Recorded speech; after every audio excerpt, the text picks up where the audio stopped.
Macht's gut.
Ladies and gentlemen, welcome to Racing Club International on YouTube, and this is something special. Of course, we're heading over to the new content that has been delivered to us, Imola, in the form of a GT3 race. We've got two Sprint Series races coming to you tonight, a 30-minute race and then a 45-minuter, both with a 10-minute quali between them. And the drivers have had plenty of time to get warmed up. We're going to be going over to our quali very shortly, and this should be a good shootout between some interesting drivers on the grid, some new names coming through, and of course a circuit that we are unfamiliar with on the ACC front. We've just got it, so looking forward to seeing what the drivers bring here. And of course, I'm not alone in my endeavors here this evening. Join me in the box, Simon Huber joining me again. And once again, we get some sprint races, Simon. Yeah, thanks for that introduction, George. I'm really looking forward to this one. Welcome along, everybody. As I seem to start all the streams off, make sure you've got all your supplies with you. Make sure you don't have to take your eyes off the screen for a second, because with two sprint races, this is going to be all-out fight from start to finish. And we are at the amazingly historic Imola. And one of the things I really like about this circuit is it's an older circuit, so it's got a real nice flow. But one of the best things about it is the town is kind of built around the circuit. So as you come down from Variante Alta down to Rivazza, you can see balcony. People can actually, watch off their balconies of the racing action, which is amazing. I don't think there's any other circuit like that in the world. As we're moving into qualifying now, so this is going to be hot action, I'm sure, from the get-go. Looking at the times they've been putting in free practice. Imola. I think people were screaming to get something new, something a little bit more fresh into the calendar, and the devs from Kunos have delivered.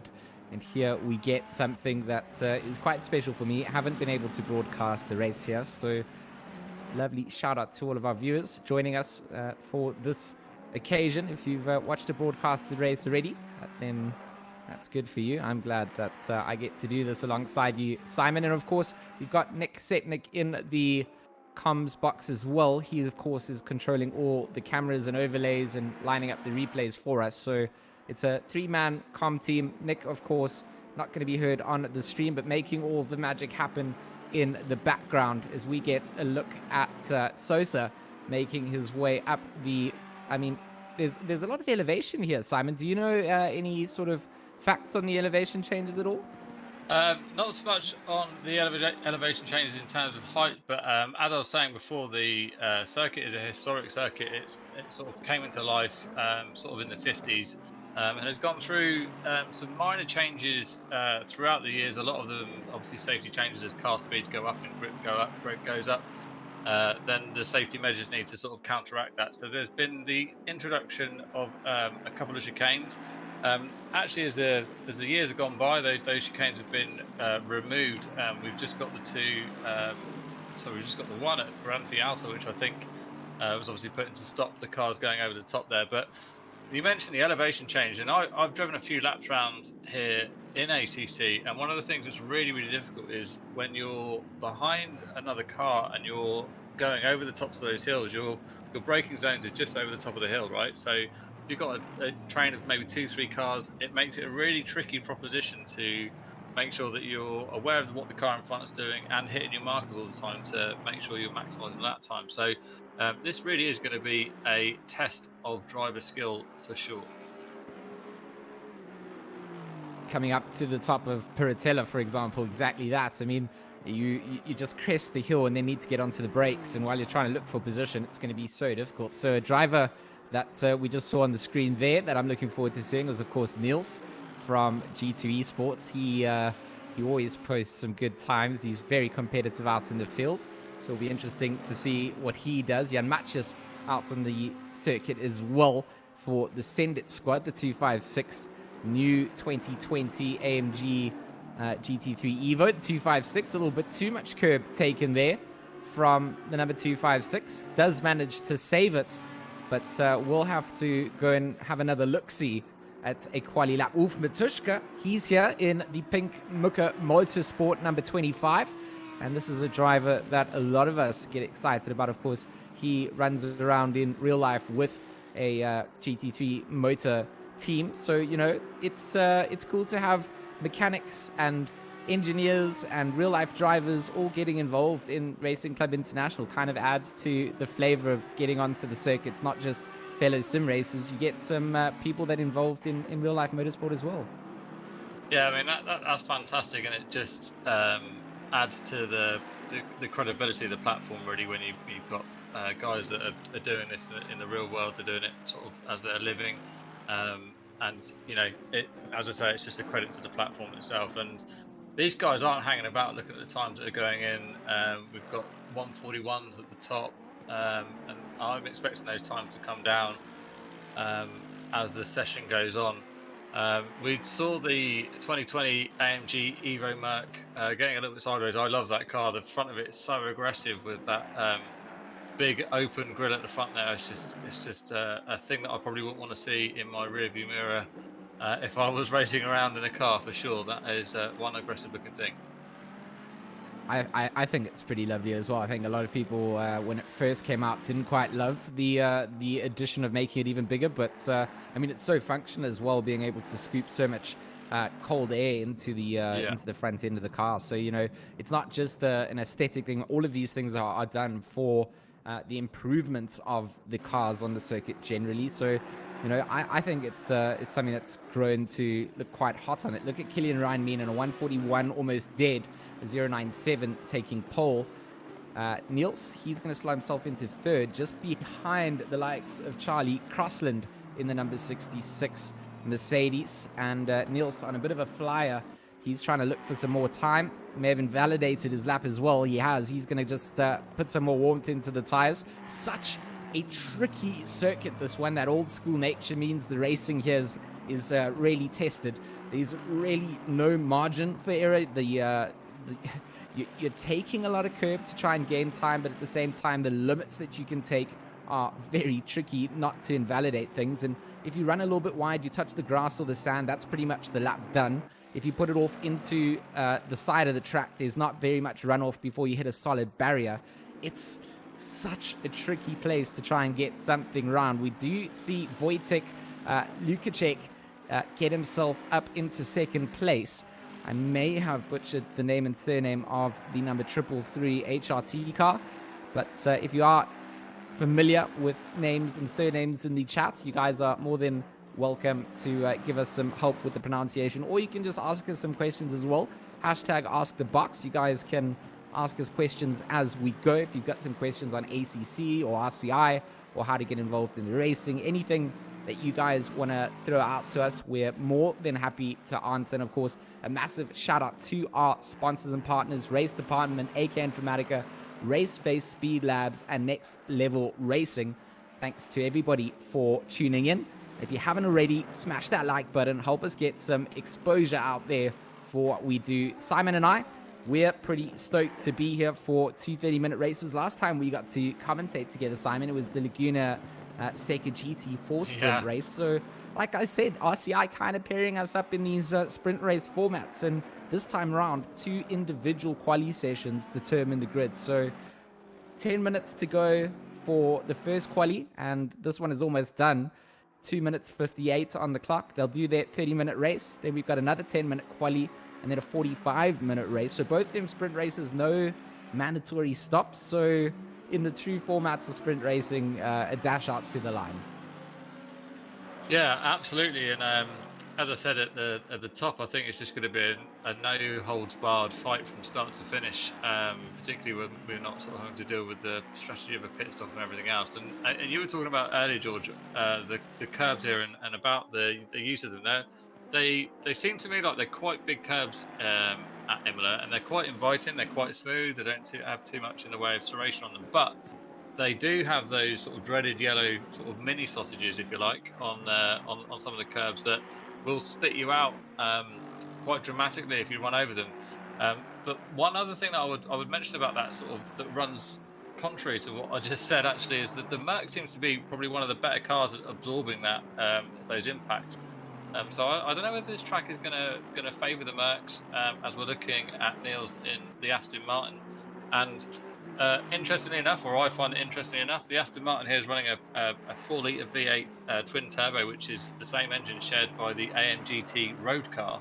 But the AMG GT3 car that we have in this series here runs a 6-liter normally aspirated engine, more similar to the old engine that was in the C63, the previous generation C63. So, but completely different chassis. So it's quite interesting to sort of see there's that sort of cross pollination between the different manufacturers and how that might affect the makeup of the race.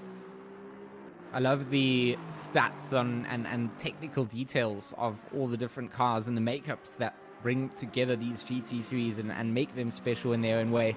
And I think, a lot of the hot lappers on YouTube and other platforms have kind of highlighted the fact that the front engine cars really do have a bit of an advantage here on that curbing. The rear engine, maybe mid engine guys are a little bit more hesitant to take those curbs, which again, the impact that you can absorb where you are taking a lot of that and gaining advantage through there does give you a little bit more confidence, gives you those tenths that you need on the apexes. So it's going to be interesting to see what the shootout is. At the moment, Tom Lancaster in that number 97 Lexus up at the front of 140.545 comes down. Niels into second place, a tenth behind him.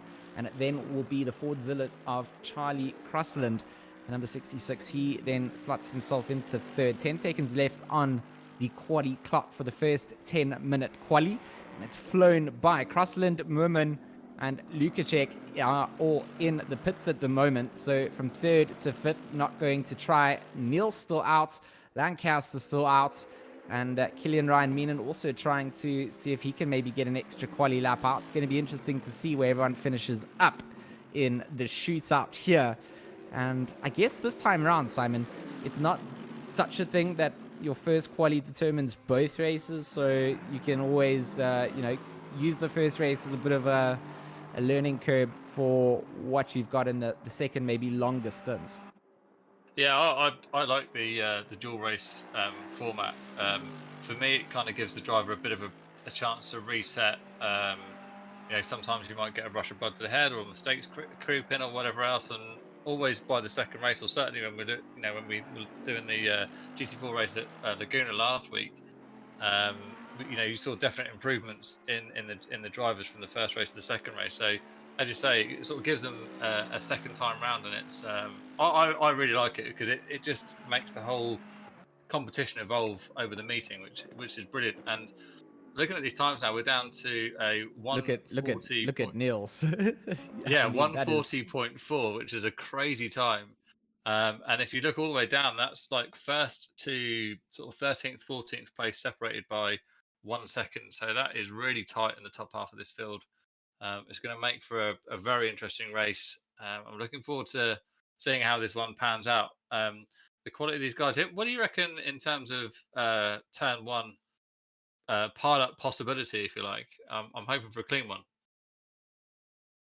Oh, it's always a question that sits on my mind when we're about to go live on a grid like this. I mean, it's pretty massive. 23 cars line up here.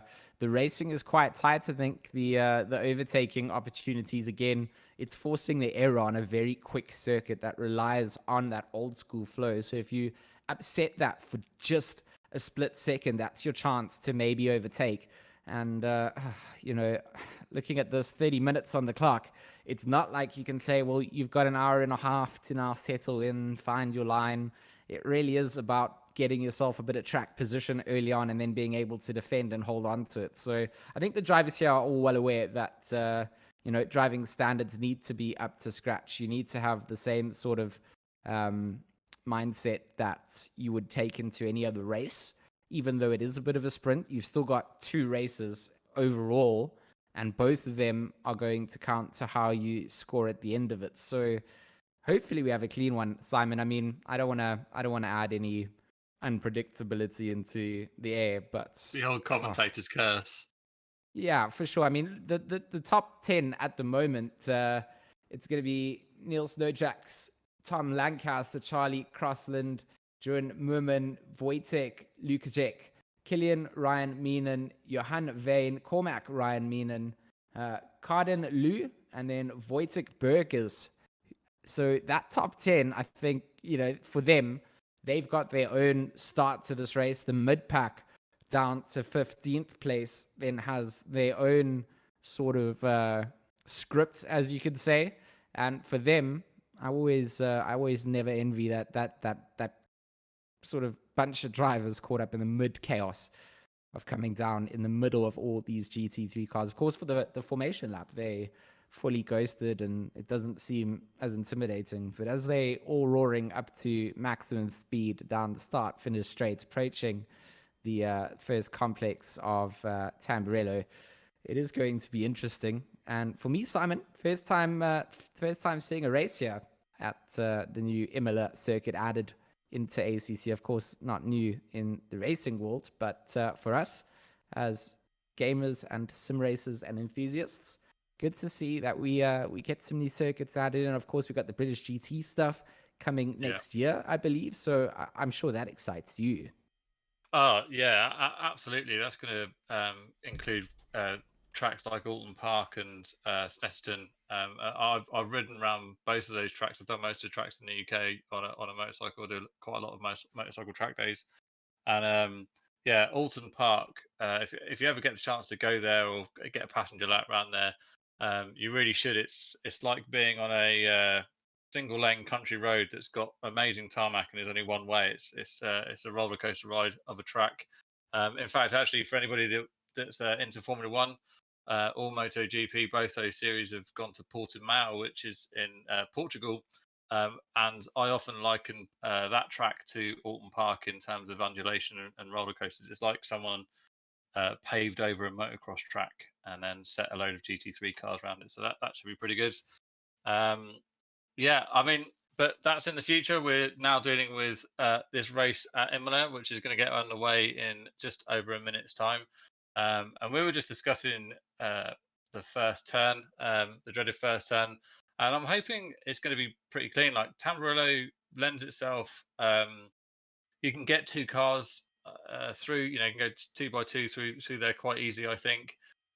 It's just if people miss their braking markers further down the pack and sort of pile in, that's what we don't want to see. But with the drivers of this caliber, I wouldn't be expecting that too much. And hopefully they can get away cleanly through that, so we can get a nice, clean 30-minute sprint race and really see what these guys have got. Couldn't agree more. They all know what is on the cards. An unclean race start means a messy race for everybody. And we are about to get underway here. 20 seconds will be on the clock for them to now get themselves lowered down off of their jacks. Get those tires onto the surface and get the cars started up. They'll peel away for their first formation lap. And it will be the likes of Niels Nojax up at the front for G2. The man who runs more of a race principal role, from my understanding, in it, but good to always see him when he does get to come out and race in events, and good to have him here showing his class up at the front. Right now in a Garage 59 livery, 188 is going to lead us away, and this is how the nerves get to start to sort of build up. You want to find as much warmth in your tires as you can, not really the speed that you need it to really approach the start of this race. So the sort of second lap, so to speak, the first opening fast lap, they sort of under grip. You need to get yourselves back up to temperature. You're just trying to let everything settle yourselves down, and beautiful camera angles actually coming out here for Imola. I mean, some of the sights that we get to see, absolutely incredible, and some beautiful liveries as well being designed up and thrown onto the cars. I always get to talk about some colors. The Fordzilla number 66. I mean, that's a bit of an alternate paint scheme going down on Charlie Crosland's AMG, and I'm not sure if I hate it or love it. I love the blue. Is it like a bit of a burnt orange? Yeah, it could be. It could be. I think Peugeot used to do a colour like that with the old 306 GTIs. They had a burnt orange colour like that. But Yeah, I don't I mean, know. it kind of reminds me of a bit of like a Picasso vibe going down, and Yeah, I yeah, don't really hate it. A bit of alternate old schoolness as well. The yeah, Lexus cars definitely need to get some new liveries added in. I know there's obviously licensing things around all of that, but I feel kind of bored of always looking at the same sort yeah. of Lexus liveries. Yeah, yeah. There's a really nice. Oh, I really like it. Anyway, it's a black and sort of fluoro yellow Lexus that races in the IMSA series, and I wish they'd bring that over because I think that's a pretty cool one. I'm quite a fan of the Alpeglo colours myself. Yeah, you were talking about getting temperature into tyres now as we make our way down to Riviazza at the bottom of the hill, the double left-hander, and the track temperature is only 26 degrees, so it's not particularly warm, and that is going to affect them getting their tyres up to temperature.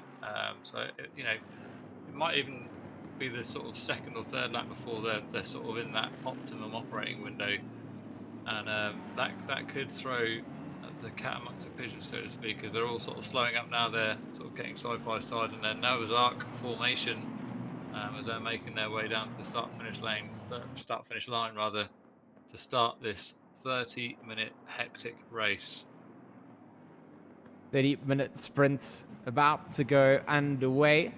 23 cars on the grid lining themselves up and about to take to what should be an interesting race. We're hoping for some cleanliness up at the front. Niels Noyox and the likes of Tom Lancaster will be at the front of the grid.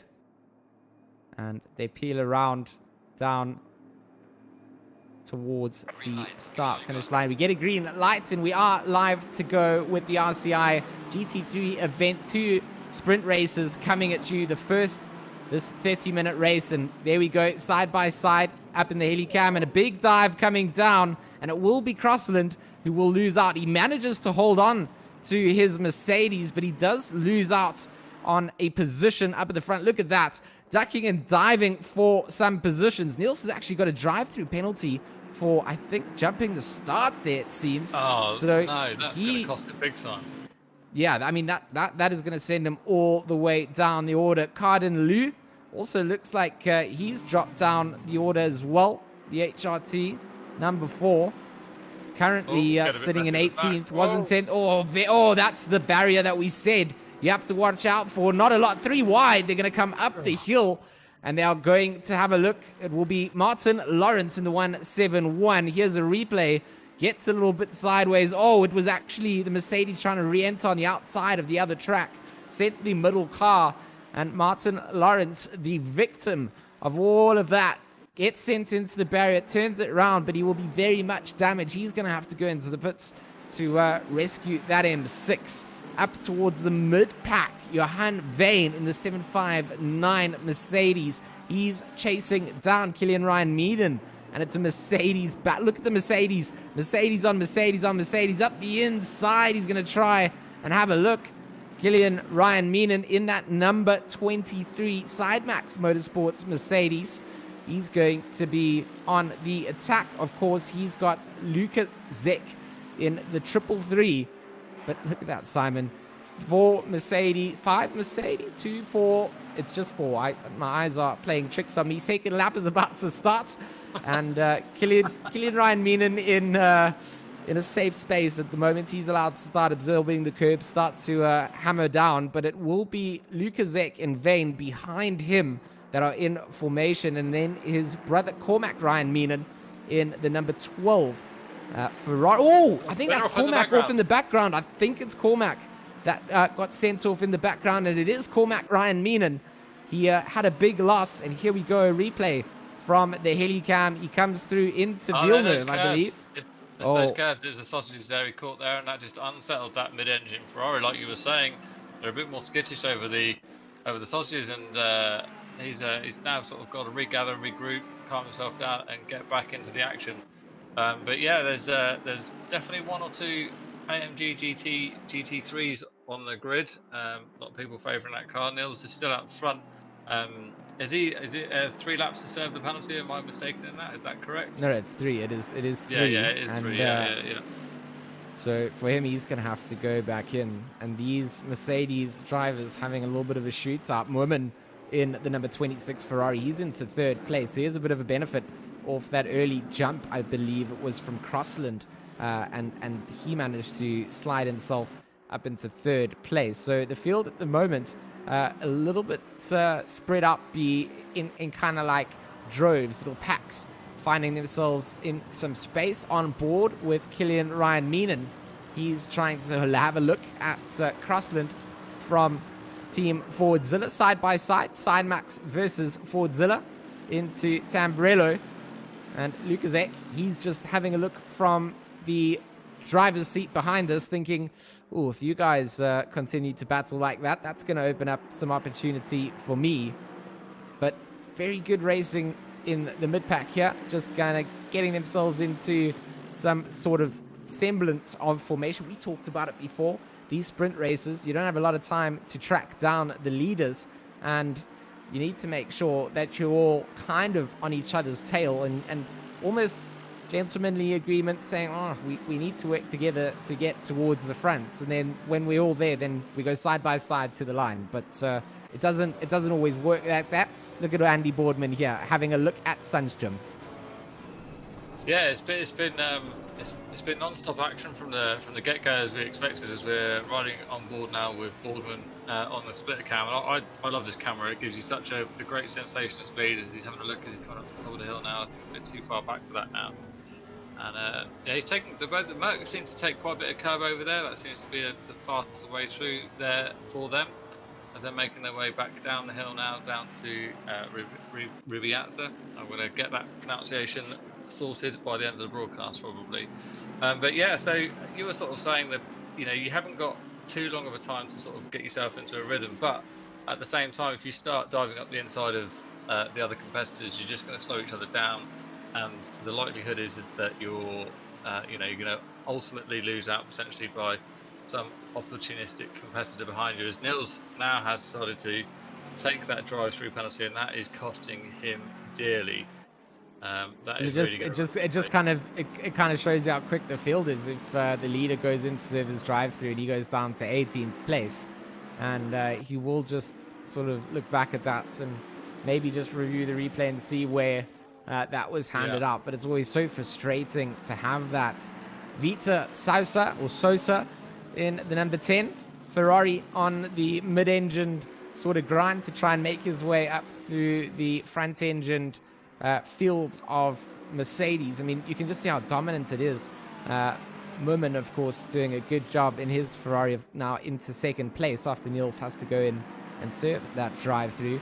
But the Lexus of Boardman, he's having a look on the inside, going down into a tricky section. Oh, it is going to be exciting. Sosa going to be the onboard that we switch up to, and it is Junior McCall that is wrestling out in front in that 444 Mercedes, hot in the action in the top 10, and then over the curbs they go. Sosa really doesn't have the same ability to follow those Mercedes through there, but he seems to get some good drive in other places. Sundstrom, on the other hand, he's seen some opportunities to maybe have a move on the Ferrari on those specific apexes. I mean, being able to carry some more speed, that's what you really want to do on flowy circuits like this. And looking back at that, what a beautiful sight it is coming down. Vita Sosa just having to keep himself well focused up in front of him. Look at Boardman having another look. Is that also just having a look onto the likes of George's? So the Lexus of Boardman is just... Is he going to get it stuck? He does. Oh, he is going to go around. He does. So, that was beautiful work coming in from Boardman. Makes a brave move coming out from Tamburello and Villeneuve now. Now Daniel Jose Georges in the 888. He's got Junior McCall all over the back end of him. So, and behind them, Sosa and Sundstrom. They're just going nose to tail. And then you've got Simonelli and Simonini. And then you've got Matches.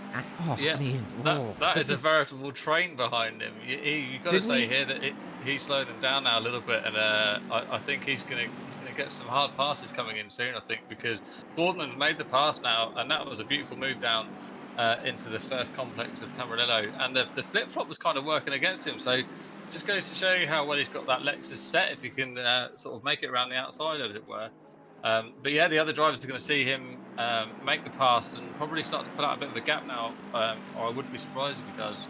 And I think the guys behind him, McCall, Souza, Sandstrom, etc., they're going to get impatient and want to get past that Ferrari. Oh, Sandstrom wants to try and go around the outside if he can of the Ferrari behind, and Junior McCall going to try and go around the outside of George's. Junior McCall makes that stick on his, and it doesn't look like Sandstrom manages to stick it behind him.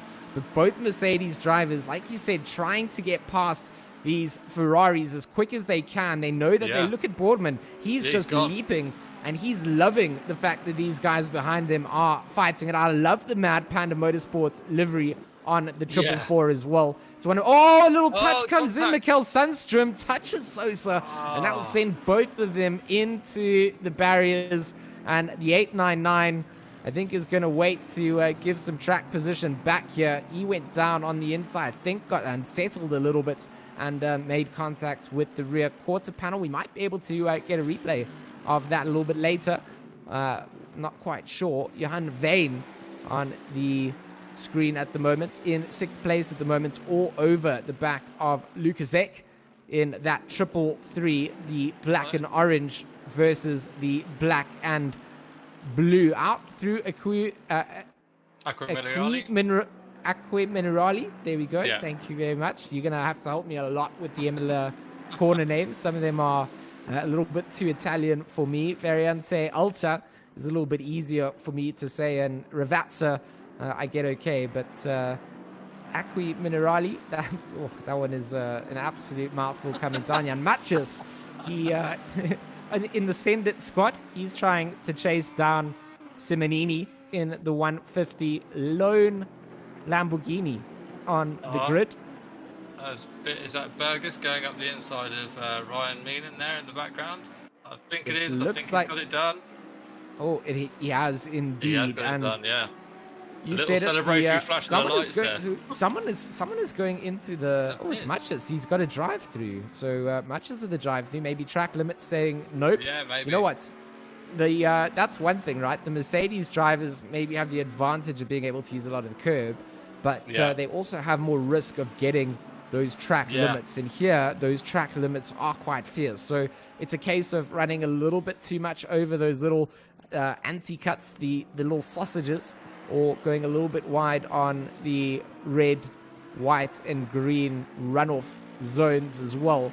You really can't put your car too far off that. So Wojtek Burgers here, currently being pressured up by the likes of Ryan Meenan. After that pass was done, Cormac Ryan Meenan not letting that Mercedes just leave him and let him wanting more. He's just trying to stay in the slip where he can. Gonna also put himself at risk of being in the dangerous Air Force zone coming down into Acque Minerali. And of course, it's got the camber to kind of help you throw that car around, get a little bit of an oversteer angle through, and then try and carry some momentum through. And you can just see the two drivers here keeping it heel and toe together, making sure that they can read one another's moves. And Cormac Ryan Meenan, in the short space of a couple of corners, suddenly loses all those car lengths. Mikel Sandstrom once again will hang on to the back of Sosa. Both of them are licking wounds down the grid order after coming off circuit. But Mikel Sandstrom, he gave the position back and waited for the Ferrari to rejoin, and now feels that the battle is back on the cards. Maybe now he can get it done and then try and make his way back up. But in a field like this, an incident like that, you find yourself tumbling away. Look at Niels as well. That drive-through penalty for him sits him back in 19th place. So up at the front, Lancaster and Moorman, they're having themselves a Lancaster running away from Moorman, 3.8 seconds up the road, and then Crossland in that third position on the podium. He's 4/10 or half a second behind Moorman. So maybe the battle up in second and third could heat up. in the closing parts of the race. Only 17 minutes left to go. It's only a 30-minute sprint race, and then we go back over to a 10-minute quali. So not a lot of time for these guys to get what they want done, and they got to be careful of those track limits here, Simon. Yeah, no, definitely. Just mentioning Niels there, he was, I think, at one point he was sort of 6 seconds down on the guy in front of him. So you'd expect him to finish the race a little bit further up the field there, but as you say, it's going to be damage limitation. The field is sort of spread out a little bit now, and you've got these little pockets of battles going on as we're following around Lancaster now. He's just got clean air behind him, clean air in front of him. That's just a good day at the office so far for him. Not any risk from anybody. What times is he posting? He's doing 1:41 flats. I think this is his best time. His last one was a 41.1. So that's a quick time. I mean, they weren't going, maybe half a second faster in qualifying, around about that order. I can't see that the Ferrari behind of Moorman's going to start to eat into his lead. And at the same time, I've got to imagine that Crossland is going to make a move on that Ferrari. I think the Mercedes have got an advantage here over the mid-engine cars, and I think we're going to see that bore out as the race goes on. I think Moorman is actually in a little bit of trouble here overall. I mean, it might not just be one Mercedes that is coming for that position. Crossland is there, but so is Kilian Ryan Meenan, and Lukaszek is also in the background of that. Yeah. And I mean, look at how Lancaster making that Lexus work.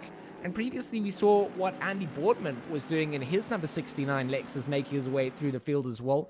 So those cars definitely seeming to have some pace on them. At the moment, though, I mean, it's not done. Jeroen Moorman is doing a good job at holding on to his second position.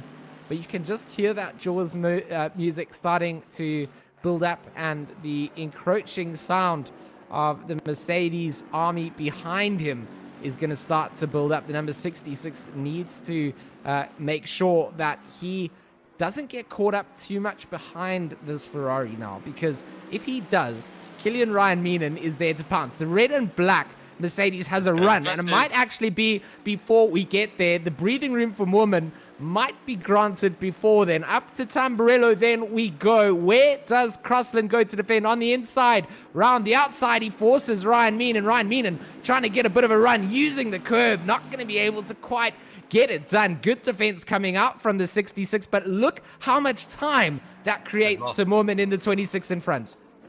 Yeah, I mean, that's got to be, it's so frustrating when drivers sort of move to defend, but I don't think there's anything too untoward with that. It's not a knitting competition. They're here to race. They're here to race each other, and the guy Crossland's going to take his opportunities. Sorry, not Crossland. Ryan Meenan's going to take his opportunities where he can get them.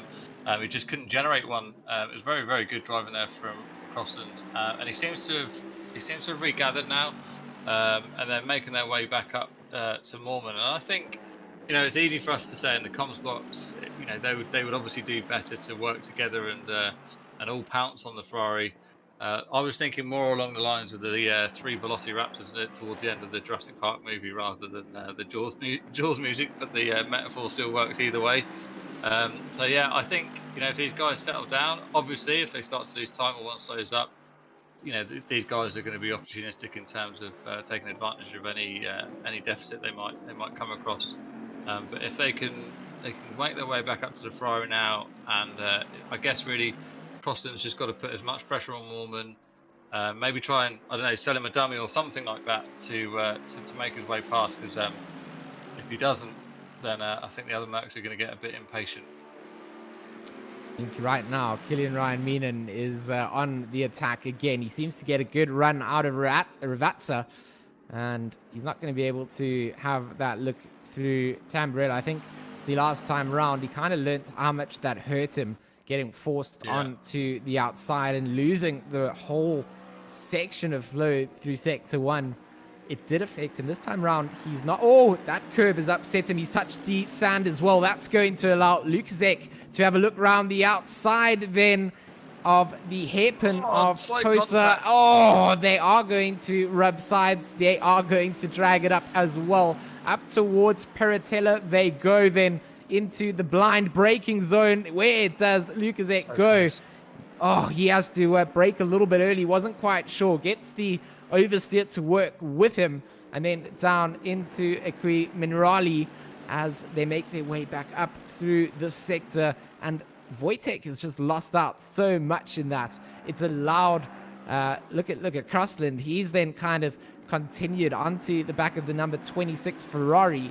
And these two are now caught up a little bit off the sort of place that they want to be. 10 minutes left of this race, and you've seen how much time it's cost them in getting up to a position, taking them time to set those moves up. You take a shot, you make a small mistake, and you instantly put back down the order. And of course, Kylian Ryan Meenan didn't want to lose out on his track position after running wide. He lost a lot of speed coming down before they got into Tosa, and then the slight contact between them meant that both of them lost that climbing speed up the hill, and now they both have to try and chase down again. It's all worked out into Moorman's hands. The number 26 Ferrari will be smiling from that. Yeah, absolutely. You've got to think he's sort of sat there looking in his rearview mirror and just encouraging them to fight even more. It looks like Ryan Meenan has sort of managed to recoup a little bit quicker than Lucas Check behind him. The gap to me looked like Ryan Meenan was sort of making his way back up to Crossland. And the only thing that Lucas Check and Ryan Meenan have got going in their favour is that I think that Ferrari is sort of hindering the outright pace that Merckx otherwise might have. So I think that's sort of keeping those groups together, as we are now following another Mercedes of McCall in the Mad Panda livery AMG GT3, and yeah, I'm a fan of this paint job as well, as he's trying to track down Boardman. Now, has Boardman made his way past McCall? Because I thought the last time we looked at Boardman, he had a fairly substantial lead in behind him. So I wonder if this pack have either caught up to him or he's made his way further up the pack. I'm not entirely too sure.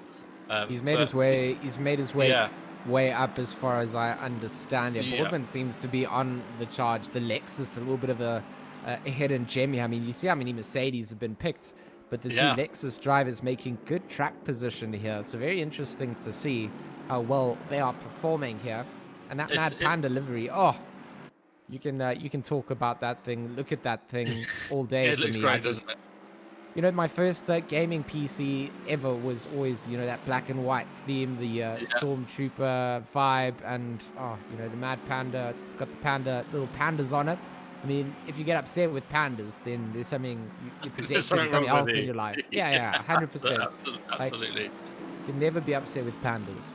I think the Lexus is another car that's very adept at taking the curves as well. So I think despite the obvious difference in aesthetic, the Lexus and the Mercedes are quite similar in that regard. As McCall now, Boardman now is really putting the pressure on Vane in the 759 AMG, and he looks, he's stating his intentions are clear. He's definitely wanting to come past in that Lexus. I'm quite a fan of the Lexus. I think it's a bit of a, I don't know, my impression of it is a bit of an underdog car, really, because it never seems to get picked that much, and it's a very, very capable tool. Whoa! Andy Boardman. There, or did he manage to avoid it? But I was reading the serial numbers off that carbon fiber rear diffuser. Yeah, I mean, a couple of stone chips, maybe needing some work after that. That was a close one, and that's going to put him at risk from McCall as well. Behind him, McCall going to run very wide. That's going to allow Georges and Simonini to come in there. The two Italians battling it out behind this. They're going to have to settle themselves behind it. It is going to be Georges and Simonini coming down into Ravazza. Where do they go through? Oh, onto the brakes, the undercut, the switchback comes through. Onto the inside goes Georges. He's going to lick it and send it back. Simonini, Simonini, should I say, just makes a slight mistake, underestimates that cutback, and Cormac Ryan Meenan in that Ferrari, he's also in this. A little grouping of the Italian cars in the mid-pack here, all wanting to get into the top 10. And up front there, it looks like McCall having a look on the Lexus. He's not going to be able to do it on the onto Boardman, but Boardman on the... Oh, Boardman, big miss! No. I mean, he Was he takes a pushed? nice cruise down past. No, I don't think he was pushed. I think he made a mistake, caught a little bit of curb. Oh, So look, he goes through, gets a lot yeah. of curb, gets unsettled there, runs. Nice. Oh, a little bit. And he A little just bit of loops grass, it I think. round. Yeah, yeah. Oh, and he on the side takes a little toured barricade on the side, inspects the outskirts there, but that's going to set him back. Into 12th place goes Boardman, and in front the little train of Italian cars, the Triple Eight of George's, Cormac Ryan Meenan and Giorgio Simonini all slide on through. Wojtek Burgess, he's also gotten himself into a better position out of that. I guess the 3-2-3 here, trying to pass on the likes of Simonini. Based on the pace that we've seen from the Mercedes cars, 6 minutes to go, all over the back end here, with the potential that these three cars in front are all going to get themselves into a little bit of a battle. It is going to be the likes of Junior McCall to run away from all of that in his Mad Panda. Oh, on the inside, there he goes. Cormac Ryan Meenan going down on the inside there of Simonini. Simonini going to be on the outside here. Where do they go into? They don't. They've exited, and they're on their way down the start-finish straight. Oh, I mean, the racing that we're getting in these sprint races, and especially at this circuit, where I think there's a lot to be learned for everybody. We're all practicing it, not just in the commentary side, but all the drivers here, they're going to start to get used to. I mean, you go and look at the number of kilometers that the top guys have put into the circuits, and Imola will certainly not be the top time just yet. Neil's trying to get his way through the order, and contact coming down there with Mikael Sandstrom.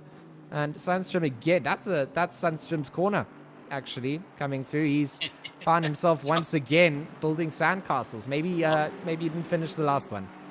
Yeah, I'm sure he won't thank you for renaming Tempranillo into his Sandstrom corner, because he keeps the getting Sandstrom Sandcastle corner, even. The Sandstrom, we should call it, possibly. The Sandstrom trap. Yeah, exactly. So I don't know whether that was just a mistake on Neil's part, or he maybe thought he had a bit more room. Racing incident, I'd put that down to. He gives the position back on track, so he's handed that back through. Lucas Eck in 5th place. He's been handed a drive-through penalty with 4 minutes on the clock.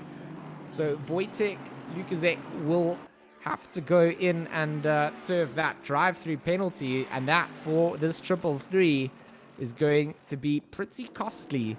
And for all in front of, there's just battles everywhere. Killian Ryan Meenan and Crossland, they're now getting themselves once again. It's that situation where Moorman, he's been caught up by the Mercedes pack. Crossland does not want to lose this track position, doesn't want to give out that 3rd position on the podium. And Killian Ryan Meenan, he wants to get past this and potentially past Moorman if he can. Because for him, Charlie Crossland from Team Fordzilla, he's been sat in that 3rd position for a long time. Hasn't been able to get something planted on the number 26. And it has, up the inside, big send goes Killian Ryan Meenan, and he's lost it. Into the barrier he goes, and a lapse of judgment, a mistake gets made coming out from Killian. And that was a late dive. He missed the brakes. He missed the brakes, and then what he did there, he hit the ejector seat and tried to just make sure he didn't have contact. A good job to avoid it. And for Crossland to also probably, in his eye, he probably did just steer out of that a little bit and managed to avoid the utter chaos of that. Into the barrier, a big send it was. Yeah. We talked about it, Simon. A dangerous racetrack, and we can almost be certain that we're glad that some of these incidents and potentials that we could have seen coming out are just in the sim racing world.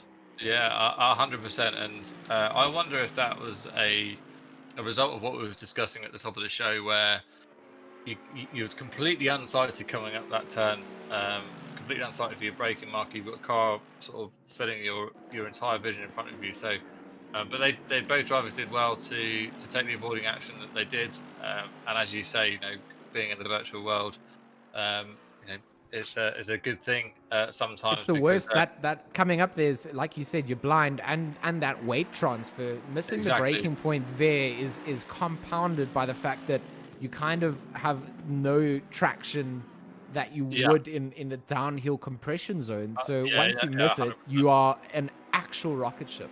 Yeah, yeah, no, absolutely, and that was a fast enough impact that in the real world that is definitely going to hurt your feelings at the very least. As we're following Crossland around now, so he hasn't got to worry about Lucas Check in front of him anymore. He's got to serve that penalty, I guess, before the. He's got to serve it on this lap, otherwise. So I think we're going to be rolling around into the last lap. Mormon's inherited. If he doesn't serve it, then he gets a massive time penalty coming down as Right. well. Okay, So and he's gonna have Cooper to go in and serve that. and T Cooper in the 224 AMG's also got a drive-through penalty, so both those guys are going to have to serve that on the penultimate lap, possibly. Mormon's inherited second place. He's 8 seconds behind Lancaster, so I don't think he's going to trouble the lead anymore. Crossland's going to pick up that last podium position, but I think it's over a 2-second gap to Mormon now, so I think Mormon's safe there. And Lancaster, he can just pretty much take his foot off the gas, maybe stop, get up a Costa drive-through, or Starbucks drive-through, or whatever, and carry on his Oh, way. and there we go. Lukaszek does not take his drive-through penalty and gets disqualified for the track limit. So that is going to hurt very much so driving in the sprint race. And you know, you would have picked up a couple of positions going down the order, as you saw Niels having to make his way back up after his drive-through, and a couple of struggled overtakes. It's so difficult to get moves done here. It's a narrow circuit, and you really are planted for a lot of the way around. And every way that you want to go is where the car in front of you is putting his car. Every alternate is putting you at risk of being unsettled. Niels on a good run here, though, on Sosa, as they are going to go side by side again. Tamburello going to be the point to look through. And the 188 just going to settle, try and see if he can get some drive on the exit through. Does have a nice drive, might be able to have some look into Villeneuve, but it will beat all. That Ferrari changing positions a couple of times in the fence there. Not 100% that... I mean, that's a little bit frustrating in where that Ferrari was putting himself in. Nils had to do some avoiding action to make sure that where his moves were going. He tried to have a little switchback look, but it's cost him some time. So 100% fair in that defense, I don't think. But The leader has finished the race. I'm not a steward, Simon. I just have a look here. I don't even know if that was okay. I guess he was following a racing line, right? He was. I mean, he drifted. I don't know. I think he changed direction twice, and so I mean, I don't know that it's a written Tom rule, Lancaster has finished the race. By the way, we're missing this. We're missing that. So Lancaster is gonna win the race out. Momin takes second, Crossland third, Killian Ryan Meenan fourth, Vane fifth, Junior McCall sixth, George's seventh, Simonini eighth. So sorry about that, Simon. I mean, we were caught up in the middle of that race. It came down to the last lap. And, of course, the 30-minute sprint race. We've got another 45-minute race coming up. So both races count to get our victory here today. He did. He's got it done. He got it on the final couple of corners. It looks like Sandstrom also getting himself over the line ahead, a nose ahead. He will cross 900ths of a second ahead of that number 10 Ferrari. So all those drivers making a good dash out to the line. And the end of the first session gets wrapped up as the last drivers come across. Lukaszek will be absolutely kicking himself for not serving that drive-through. He gets sent down into the naughty corner of the DSQ zone, where you don't serve your drive-through penalties, you get disqualified from the race. And he was having a decent race up the front. So not all gone to loss. We get to see some donuts coming out from Giorgio Simonini in the number 150. This is a GTWR eSport team, and Simonini, I mean, I'm familiar with the GTWR guys, Jordan Sherritt from South Africa here, but good to see a whole bunch of different names. Junior McCall, he gets to show us that Mad Panda mowing service now, as he takes a very he takes a very interesting celebratory line. He just wants to get out to the pits, it looks like. He's scared of the fireworks, as pandas would be. And Yeah, Simonini, absolutely. he's decided the donuts are done. He's going to park it up. Sosa, I mean, he may have even just run out of fuel at this stage. He was pedaling it hard. Yeah, I kind of wish we had run that race in kind of half speed, so we had more of an opportunity to actually talk about the action that was going on track, because it was happening so fast. It was difficult to keep up. But yeah, that was action packed. That absolutely flew by. I can't believe the race is over, and it was some great work from Nick there on the cameras. We saw some awesome shots of the action up and down the field. So Cooper in the 224 Mercedes, he also had a drive-through penalty. I don't know, I didn't see when it was issued, but he got plus 60 seconds to his time. He was running around towards the back of the field anyway, so I don't know whether it would make that much difference. But interesting that we've got two different penalties for missing a drive-through, I think. So maybe we might have to check I up mean, the stewards. maybe he didn't have the number of laps to be able to do it, Yeah, of course. whereas Yeah, Lukaszek did have it. So it's yeah. No, you're probably right. potentially you've ignored it versus okay, you didn't have the time to Yeah, serve it. So that's a good point. Yeah. So as the virtual mechanics are going to probably start work now on trying to buff out some of those dents and scrapes and chips of the paintwork that those guys have picked up, banging handles around in that 30-minute lap. Do you think we've learned anything from that race that might give us a bit of insight into race 2? For me, Neil's picking up that penalty at the beginning of the race kind of not spoilt the broth, but kind of makes it difficult to predict what's going to happen in the next race. You've got to imagine that he's going to be somewhere near the front, given his outright pace. And I think he's going to add to a different complexion come race 2. So I'm quite looking forward to that. Mind you, the last time I said that about a driver that I thought was going to maybe make the race a little bit more interesting at the front, I think they crashed out or something on race 1 last weekend. So maybe I've just cursed Niels again. So if that is the case, I do apologise, Green Niels. light, green light. Go, go, go. As everybody's going to get ready for free practice too. Now I don't know whether many drivers are going to take the opportunity to go out on the track now, given the the amount of free practice and qualifying and racing that they've done.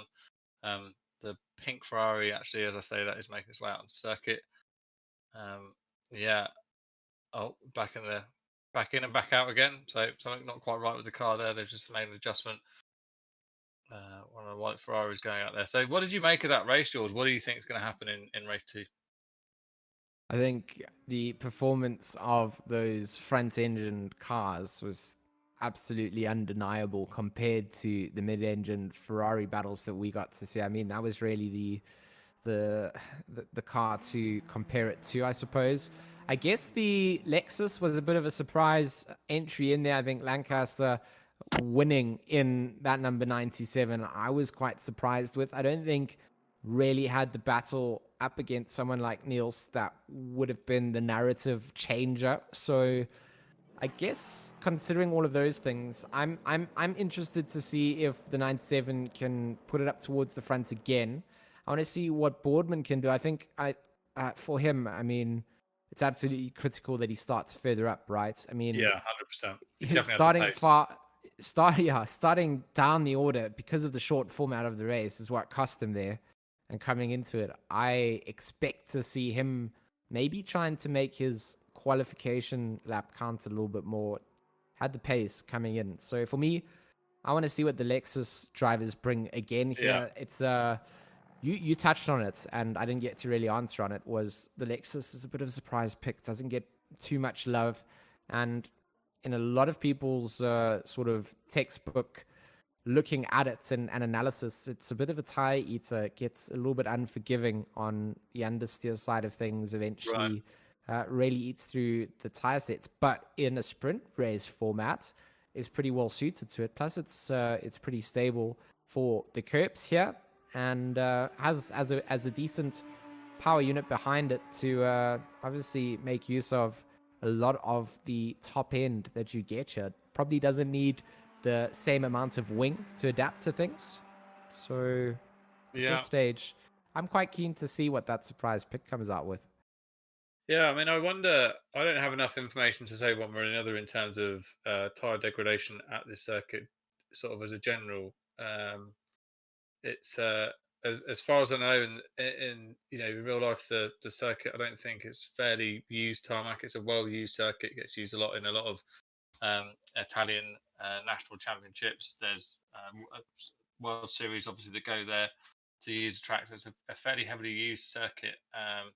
And once that tarmac starts to get old, the asphalt, the stones in the asphalt starts to round off, and they don't wear the tarmac as much. Obviously, it doesn't offer as much grip, but obviously, all of that then would reduce the tire degradation. So that might negate some of the Achilles heels, if you like, of the Lexus. Yeah, I like it as a bit of a dark horse. It sounds great. If you ever get the opportunity to drive the car, or you want to take the car for a spin, it really is a good sounding car in ACC. I'd love to. I'd love to say I've driven it enough. I've strangely had a little bit of a stint with the Lexus for an early phase when I was cheating on my Porsche, and I went back to the Porsche, and I never Sorry. really went.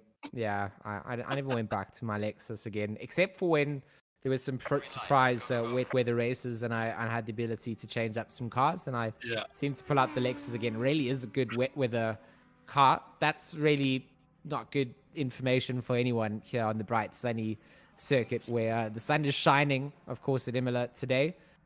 And a free practice session is about to wrap up. This free practice was more of a little driver break between the two sprint series. Like Simon said, not a lot of time for the mechanics to get some work done. Some teams having to do more repairs than others. Some of the mechanics looking across the pit box and wishing that their teams hadn't put it into the wall as much. But, first 30-minute sprint race done, 45-minute sprint race or coming up. But before that, another qualification session to set things underway. And in the chat, we see quite a few of the Fordzilla guys. Killian Ryan Meenan's here as well. I see Ari Spears. He's here shouting for Team Crossland, making sure that the Team Fordzilla representation is there. So good to have the Fordzilla guys racing here. Good to have the Side Max Motorsport teams here as well. Good to have everybody that's really representing, should I say. Just picking up at a couple of guys that are in our chat. And of course, if you guys are new here, you haven't hit that subscribe button, we'd appreciate if you did. You can, of course, join the community as well. Super chats and all of those things have been unlocked thanks to you guys coming through and supporting the channel. We've managed to get the view time required to unlock those kind of things as far as I understand. You can click on join, and you can also follow our live feed, which is a new thing that has been worked on by our very dedicated dev team in the background that bring cool things to the table. So if you do want to follow the live timing, you can do so, and that is pretty cool for the quali session. So if you don't use it anywhere else, use the live timing. Right now, there's a link in the chat from RCI TV that gives you the live timing. It's cool to follow for quali if you've got a driver that you're following specifically, and you can follow along with us.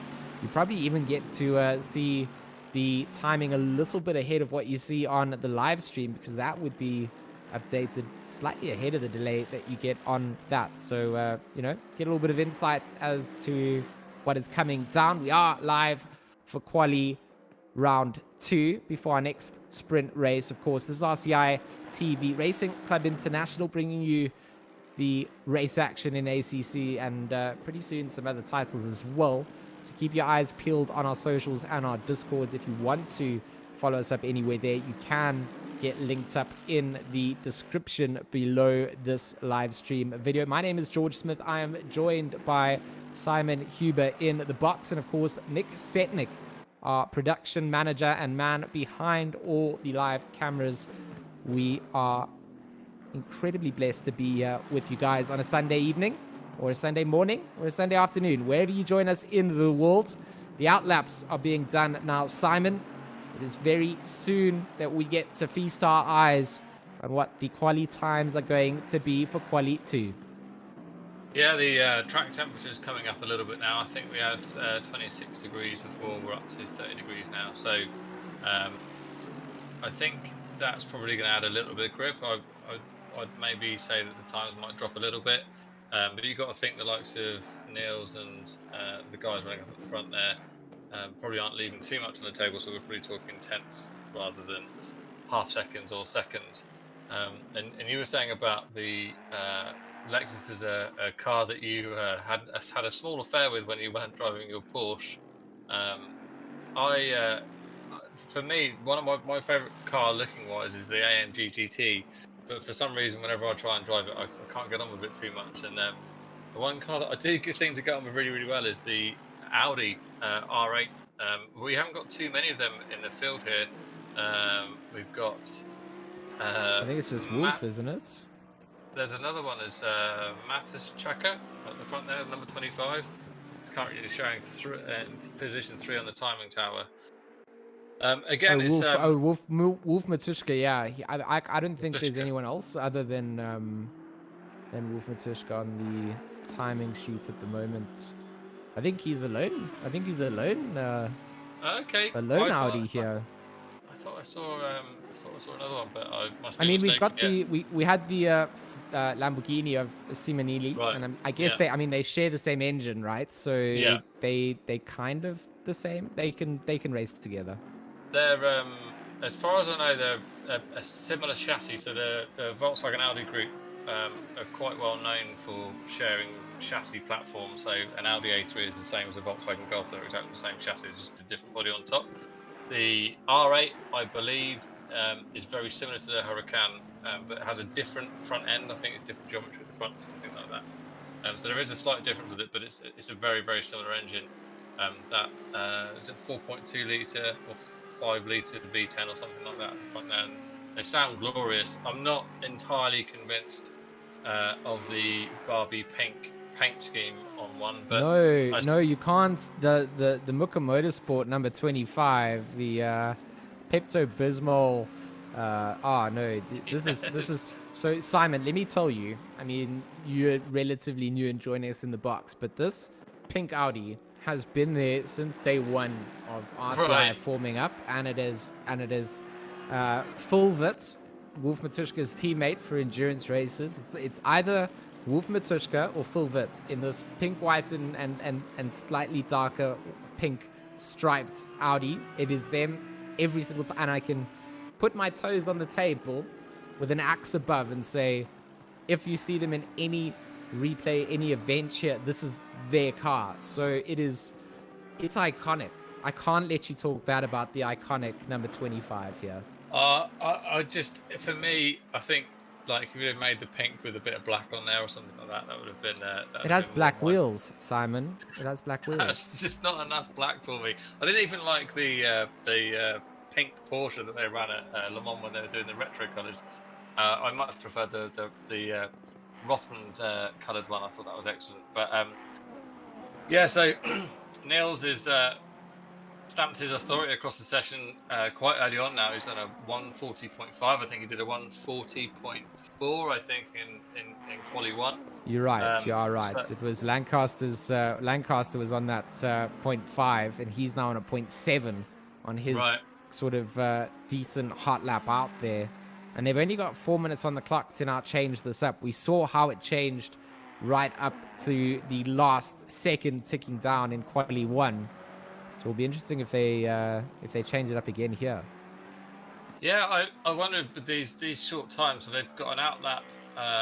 They've probably got 2 laps to try and get the tie up to temperature. So that would kind of fit the narrative that they're going to put in faster times before those tyres possibly drop off. So Niels is down to 140.4 again, and Lukacek is only 2 tenths behind him, so it is really close in front there. So we've got 3 manufacturers across the top 3 spots, all front engines V8s.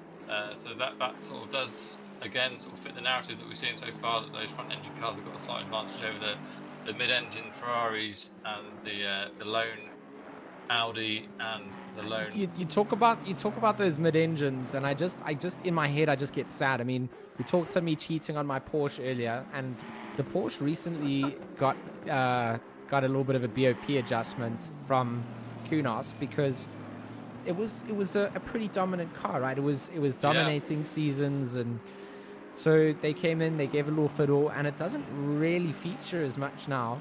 Plus, then we've now got Imola, which to me is, you see why we have no Porsches in the Pro Splits? I can tell you why, because that thing is an absolute handful. So for me, as a Porsche lover, Imola has not been as much of a love thing as it has been a hate thing. More hate for me coming out as a driver of Imola in my favorite car. I've had to look for some interesting alternatives. But look at those times here coming down. Niels does a quicker time than he did in Quali 1. A 140.356 comes down. And Lancaster back on his pace into the 140.5. So 593 for second. And Killian Ryan Meenan up in the fighting order. Up in third place. A 140.6, which is 0.2 quicker than Lukaszek at the moment. So Mormon, the man in that Ferrari, showing that the pace is still there. He's 0.2 off of Noyaks in pole, and he's going to put himself into fourth place in the number 26 MSL Racing Ferrari.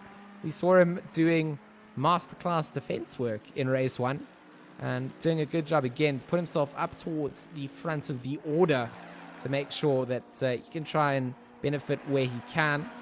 And this is definitely more of your theme. There's no pink on that thing. A lot of black, half black, and a bright green. Mints is this a taste that Simon Huber could bite into?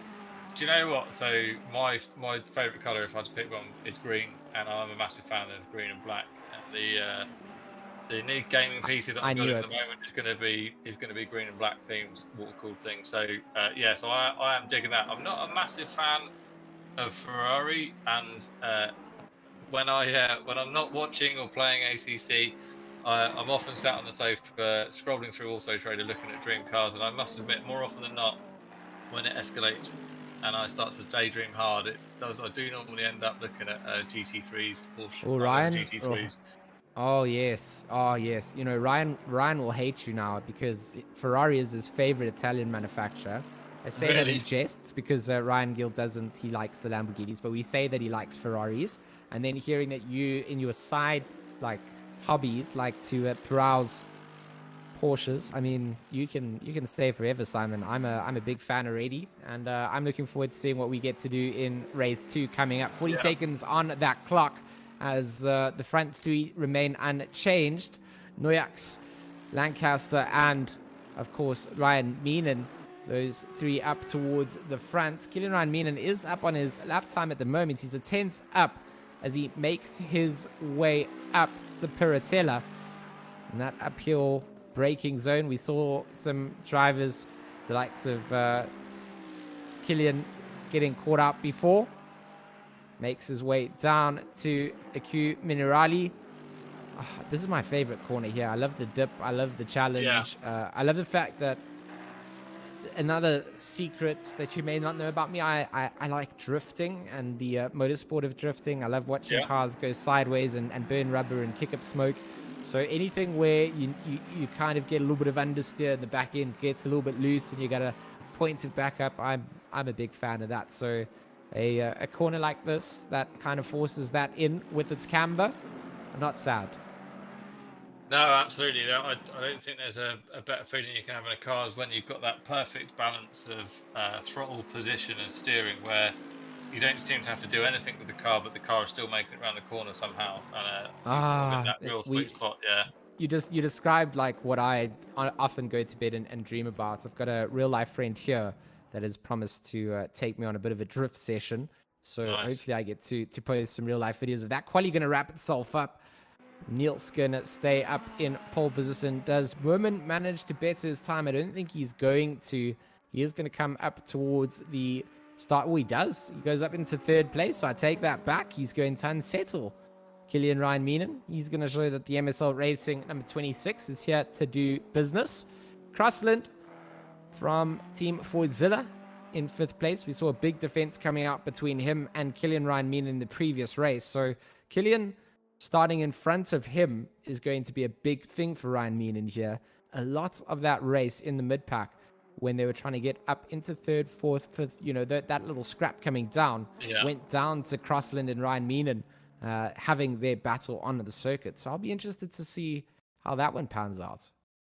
Yeah, so first to seventh are covered by 3 to 4 tenths of a second. So if those guys can get away clean, then I think we're going to have that mid-pack battle is going to move to the front, and that's what we really want. We want to see the guys at the front that are capable of the times being put under pressure, just to see how they respond. See if they can respond in the same way that was it Crossland? Who was it? Who was resisting the advances? Mormon, sorry, the Mormon did the excellent job in race one of resisting the challenges of everybody behind them. So the cars are stacked up on the grid now, maybe making some last minute adjustments. The track temperature is continuing to rise. The air temperature is holding steady at sort of 23 degrees. So performance wise, the cars are going to be very, very similar to what they were in race one. But track temperature wise, that is just creeping up now. And we've got a slightly longer duration. So I don't know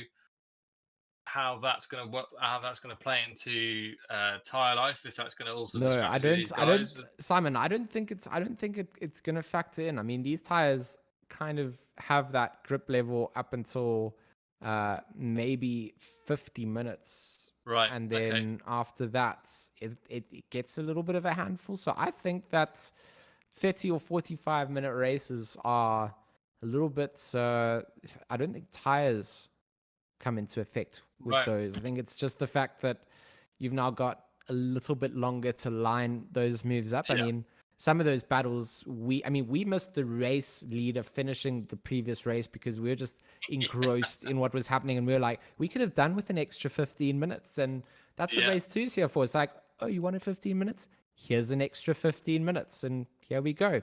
Race 2 is about to show us who's who in the crazy GT3 zoo and who is going to come out on top. Just looking at that timing sheet on the left, you'll see a slight bias coming out towards that Mercedes, and that might even come down to the fact that people are loving the new DLCs. These Ferraris that are here, I mean, these are the GT3 Evos as well, as far as I understand, or are there some standard GT3s?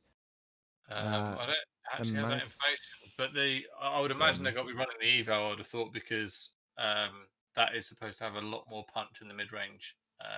That car is heavily restricted in terms of where it makes its power at the top end, which is kind of where it does make its power in real life. So I think where the BAPs come in, the car has quite a lot of punch mid-range.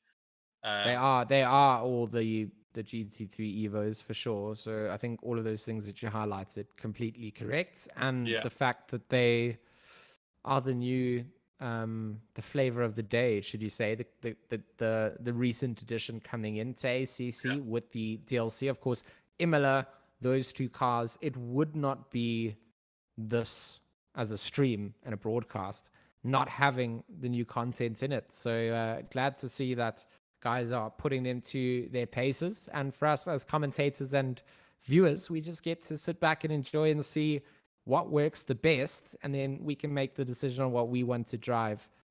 I just know that it's not going to be my beloved Porsche, and I just have to I mean, I've contractual obligations to mention the Porsche name at least 10 times a broadcast so that they send me a GT3 for Christmas. And when there's none of them on the grid, Simon, it's hard to fit them in. It's a sad day. We've only got one more to go, and then I get my turquoise blue GT3 RS for Christmas, and then I'll be done plugging myself away. Yeah.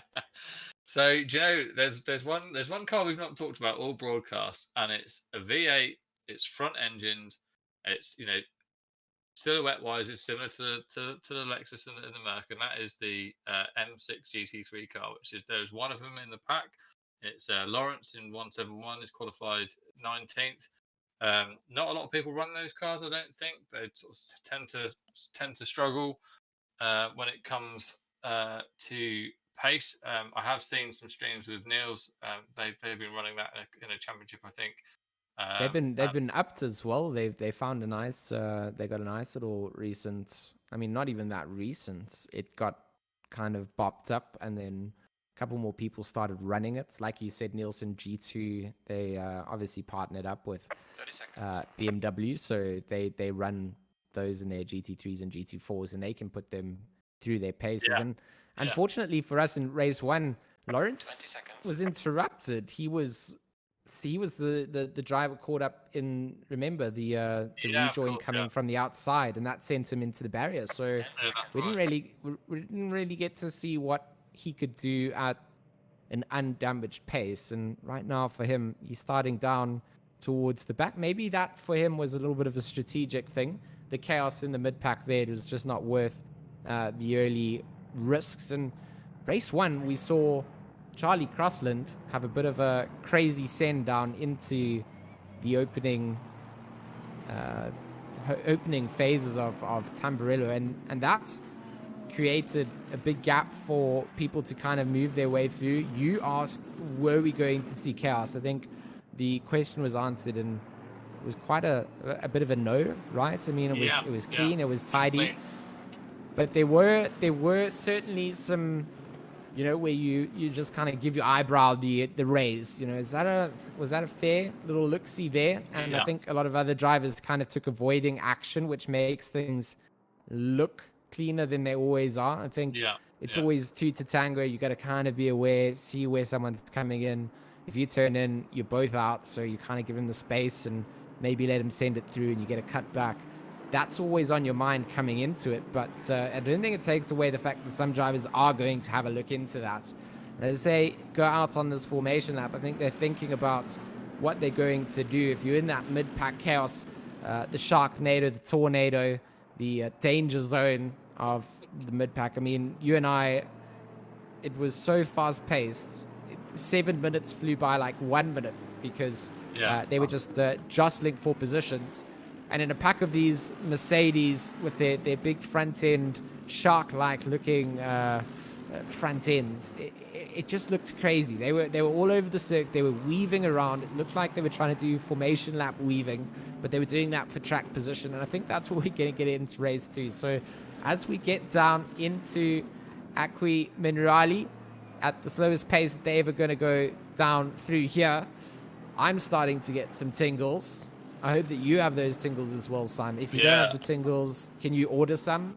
No, I've got them, and you've got to imagine that Nils is going to be dialing up his concentration to 11 to make sure he doesn't fall victim of the same mistakes he made in race 1. And I'm looking forward to seeing what we can do in that Aston. It's nice to see a bit of British representation on the grid, particularly. Simon, I'm scared that if he doesn't get drive-through penalties, he just runs away from the field from the very start. So like, there's a part of me that like just goes, oh, Niels, that drive-through is bad, but we needed it to give us some racing because otherwise he runs away. So hopefully the Aston isn't the favorable car, and it doesn't come out to be one of these picks like what the Lexus was doing in the previous race and just surprising us.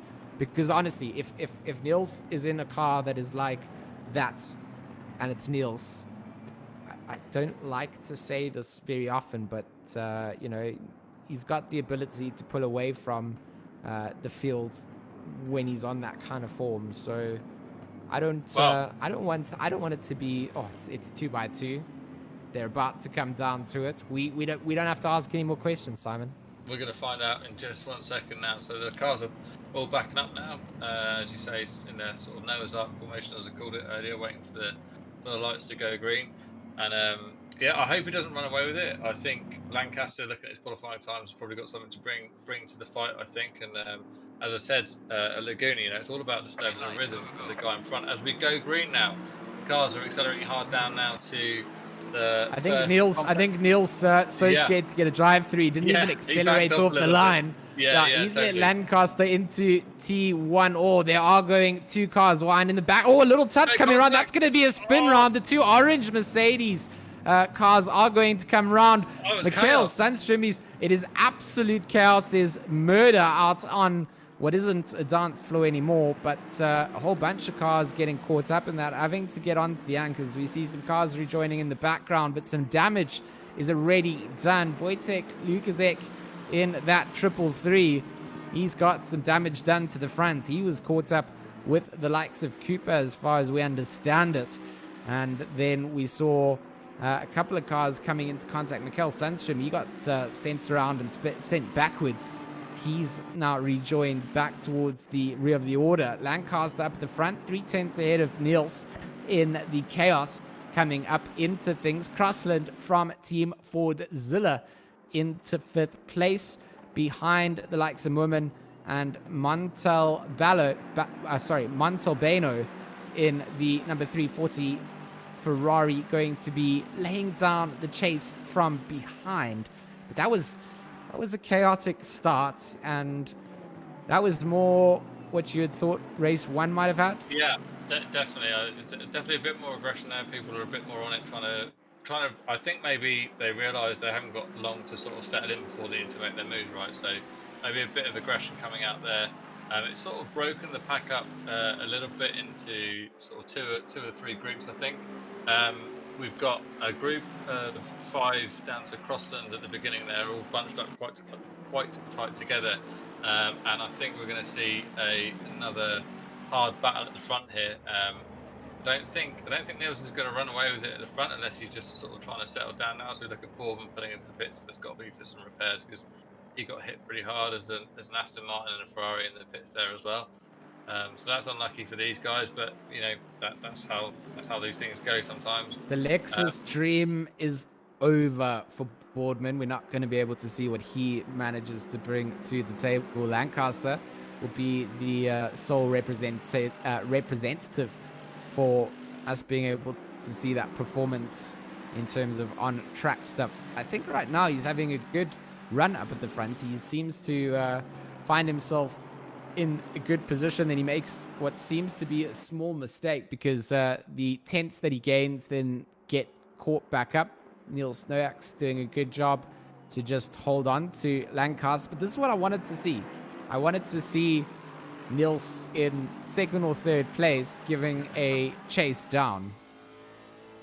Yeah, sorry, I could see a penalty come up there, flash on the screen. I didn't get a chance to read it before it flashed away, but it's Horbar in position 19 got a stop go penalty, so that's not going to affect the race too much. As we're on board now with Lancaster, looking back at Niels. So it's Lexus versus Aston Martin, and we were singing the praises of Lexus earlier, but I've got to say that my heart is probably with the Aston more than the Lexus, given that their main factory is just about 10 miles away from my house. So I knew it was going to be, because it's close to and it's British and it's there, but I'm just hoping that the Lexus can then prove you wrong, because I don't want the Aston Martin to be able to catch up to the dark horse here. I didn't think. Yeah. I mean, I guess they both kind of cars that I didn't really consider to be up towards the front of the order at all when I thought of Imola and what we were going to see coming here.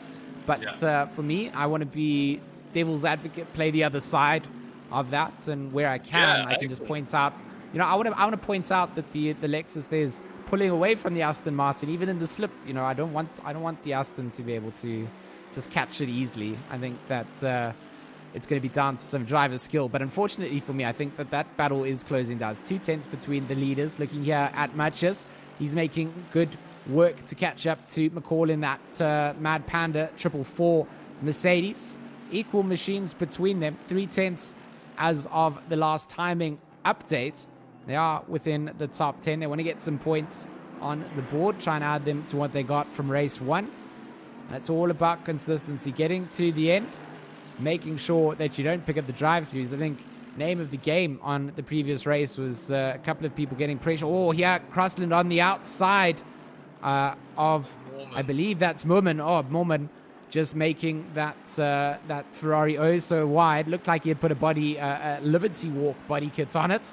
And Crossland gonna find himself playing in the outskirts of the sand without having to back off. And look at that, 6 car lengths go out between them, and it's all about that defense. Moorman did such a good job in race 1 at defending, and it was this driver as well, the number 6016 Fordzilla, of Charlie Crossland that was involved in all of that.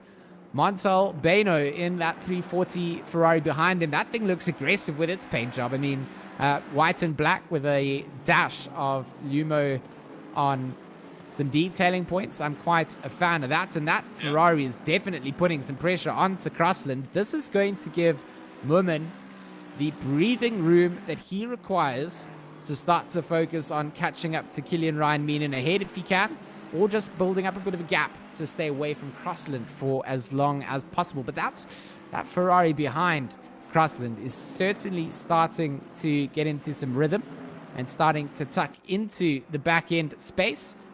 That's going to force the defense to come out from the Fordzilla driver, and that's going to impact him going forward.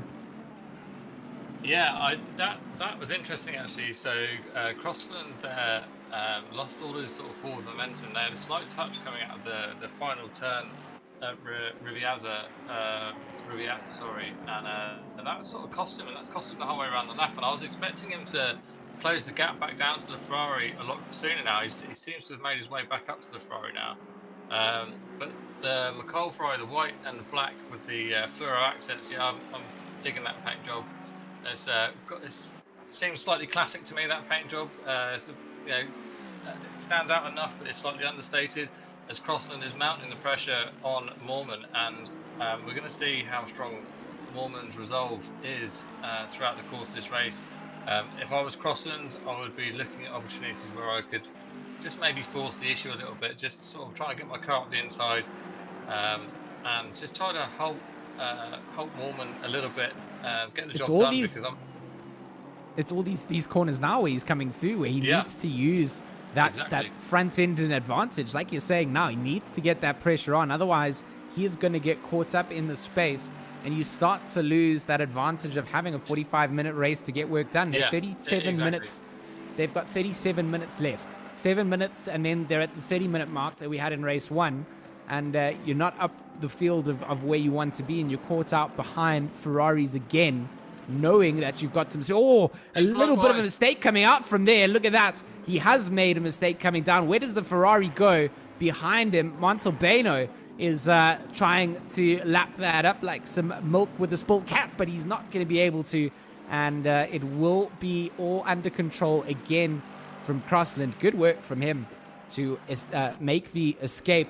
He kind of caught too much of that inside curb through the mid part of Aku Minerali, and it then caught him off guard up the hill. Managed to... It's Imola, right? So if you just stay on the racing line, you're forcing the guy behind you to go around the outside every time, and there's not a lot of space to do that, and you just lose the exit speed. So he's showing signs, Simon. He's showing signs that he wants to pass.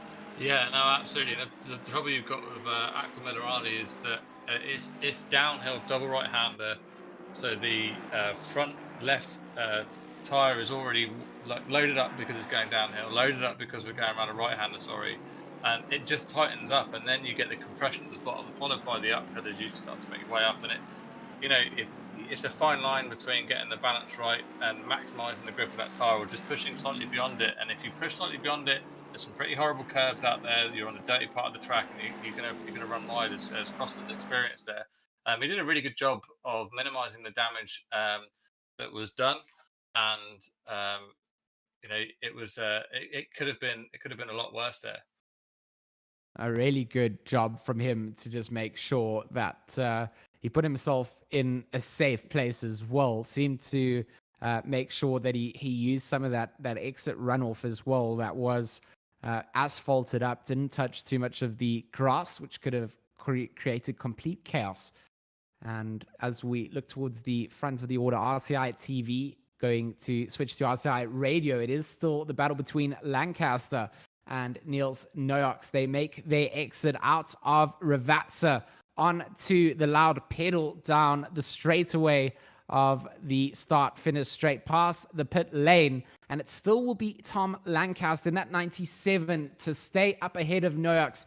Niels going to have a little dive, look towards Tamburello, but he's closed down that gap. He sits 2 tent behind the leader of Lancaster. So Lexus versus Aston Martin up towards the front. Ryan Meenan in his Mercedes, the number 23 for Side Max Motorsport, sits in third place. You do see them in the background of some of the shots that we get to see here. You guys don't get to see it. A couple of car lengths behind, though. The battle up at the front, Lancaster and Noyox, is certainly heating up, and Lancaster doing a great job at the moment to go defensive where he needs to be. But look at the speed that he's carrying as well, Simon. Yeah, Tom Lancaster's doing an excellent job of resisting Niels there, and they're both putting in 41.2s, more or less. They're in the low 41s lap after lap, and they're both doing a fantastic job. I wonder, given what you were saying at the beginning of the broadcast there, or sorry, before the beginning of this race, about Niels potentially running away with it, I wonder how much of this is Niels sat behind Tom Lancaster trying to just pick his moment, or is Lancaster pushing Niels to his limit, and Niels simply can't find a clean way past. In either case, you've got to imagine that Niels isn't going to sit there and just cross the line at the end of the race without at least having a go at that, and I'm really looking forward to seeing that battle between those two. As we get the stream back now, we're looking at Sousa in the black and mint green Ferrari. He's making his way around the final two left-hand turns, trying to chase down the Mercedes of Lucas Czech.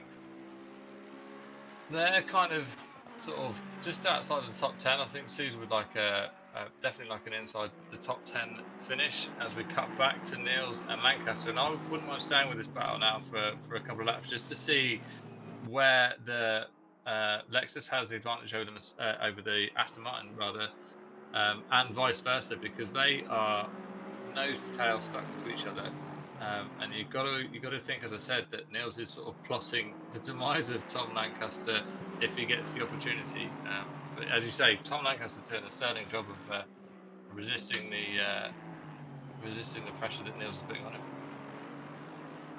Very good defense coming out. Niels, a difficult driver to have to go defensive against, and both of them are making a gap away from Ryan Meenan. So it's not like they're losing out time in their battle just yet. So Niels, in that sort of circumstance, that kind of indicates to me that he hasn't been able to get alongside, hasn't been able to really contest for track position just yet. So Lancaster has been able to race at his own race, and at that bring some of the pace up to the table. Of course, 141.172 coming out as the last lap coming up for Lancaster. I'll just offer a counter possibly to that. Is Niels using his head and working with Lancaster to build up the gap to Ryan Meenan behind him, knowing that if he does put a move up at the inside or the outside of Tom, that could potentially slow them down quite significantly, and they've only got to do that maybe once, maybe twice before Ryan Meenan is back on them. So I wonder if this is actually, we talked about at the beginning of the broadcast where drivers need to work together to build up the momentum, build up the gaps, and I wonder if that's what we're seeing there. What do you reckon, George? Simon, I think that's a great analysis and a great point to actually bring out here, because Niels is the kind of driver to bring something like that out. He's, like I said right at the start, he's more of a team principal. He does a lot of the planning work for some of their team events, and getting to see him out here is certainly a bit of an honor to have him behind the wheel. So I would love for this to be a big plan, like you've said, to just sit behind Lancaster. He's also sitting in a place where he's not using as much fuel, being able to get a little bit of the toe down. He's able to lift brake a little bit earlier. He gets to save his tires as well. He doesn't have to push hard. He's just taking a lot easier. So when it comes to that last 10-minute push, that's where maybe he rolls out what he's been saving up here and goes, here's my list of advantages. And that will be the fact that he's now kept his tires, and he's been able to read Lancaster for an entire 30 minutes at that stage. He knows what the driver in front of him does. He knows where very squiggly goes Nuix in the background, manages to catch it on the exit out for Ravazza, and a bit of quick-footed ballerina work coming out there to keep himself on the circuit. But look at how much that cost him. The sand, one little touch of the sand, and 2 car legs, you're no longer slipping and sniffing at the carbon fiber of the Lexus in front. But look how quickly he's recovered. So that's a key indication to me that Niels is actually sandbagging here a little bit, because that gap behind Lancaster has been around between 2/10 and 3/10 for the entire race. Niels made a slight mistake there. He ran out onto the dirt, lost a bit of traction, lost a bit of forward momentum, which opened up a gap to about 4/10. So we're not dealing with like massive gaps here or anything, but the speed at which Niels was able to recover that gap down, I mean, it's already down to 3/10 now. Seems to suggest to me, and I might be talking it up a little bit, but it seems to suggest to me that Niels might be the man with the plan here. And I like it, Simon. I like that you think Niels is playing with his food at this stage, because it's very much possible that at this point that you just plan it out like that. Yeah. The fact that he did drop off so big, made that space back up in like 3 corners, was back in the attack zone.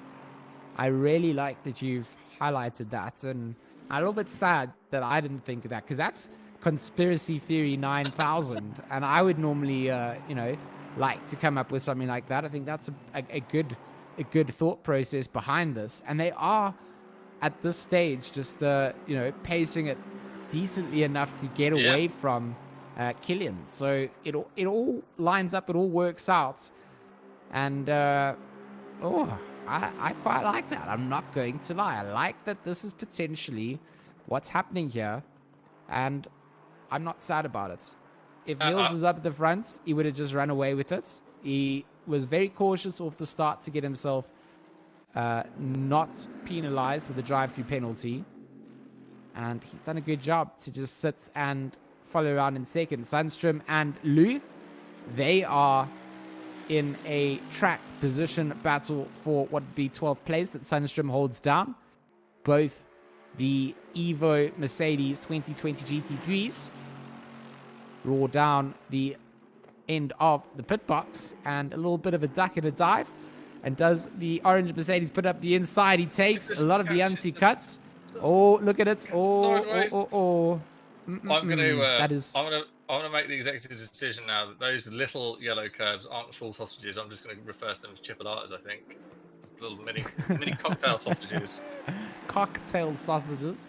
The anti-cuts of dreams. You cannot lick it and send it here. You need to be a little bit more cautious and respectful. It's kind of where you have to put your car at the right place, that you either have the other wheel on the complete opposite side of it, or when you're coming through them, you want to avoid braking or accelerating, or sorry, not accelerating. You want to avoid coasting. You want to be accelerating through. You want to be getting your traction down. Crossland, he's got Cormac Ryan Meenan in a Ferrari in front of him. I feel for the team Fordzilla 66. He's just had an entire race stuck behind Italian cars and having to try and find a way past. And this time round, it will be Cormac's number 12. And then behind him, he's got the Matushka Luka Motorsports number 25 Audi, also making up some good bounds, being in that third slipstream sling. Ooh, look at that slingshot coming through. Crossland led him through there, right?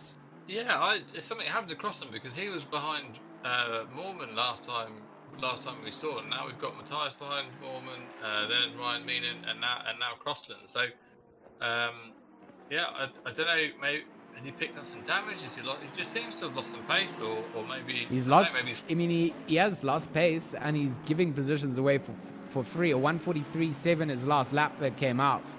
The guys in front of him dropping 1:41.8, so certainly losing some pace. You saw him let Matushka past, and he's done a good job at doing so, because Matushka is on a bit of a charge here. Cormac Ryan Meenan needs to make sure that he forces this pink number 25 into a drive-through warning position if he can. That's where he's going to be wanting to make sure that Matushka pushes it too much. So wherever he can, make life difficult. If he does have to make a send, let him send it, but make sure that he's going very wide, getting the exits that he doesn't want to get, and rack up those track warning penalties. That's all you can do, I think, in the defense position here, is try and force that driver behind you to maybe even if they are quicker, just build up a couple of those that next mistake they make, penalized. Yeah, no, absolutely. It's all it's that psychological warfare of building the pressure on your opponent in front, not caving to it when it's behind, and you're seeing that play out now in front of you on track there. One thing I'll say, in contrast to the likes of say Laguna Seca, where it's a follow my leader, one line sort of a circuit. Imola, every circuit has an optimal racing line, and Imola is no exception. But I think my opinion is, I don't know what you think about it, George, but my opinion is that is the case here. But there are opportunities where you can just have a last ditch attempt and just send it up the inside of somebody. It's exactly that, right? So Laguna has a great braking zone. I think the likes of, let's call it the corkscrew. You come up there, you've got the ability to really push the braking points, and then it's how brave you are to carry your speed through the corkscrew and then back through the left and right handers.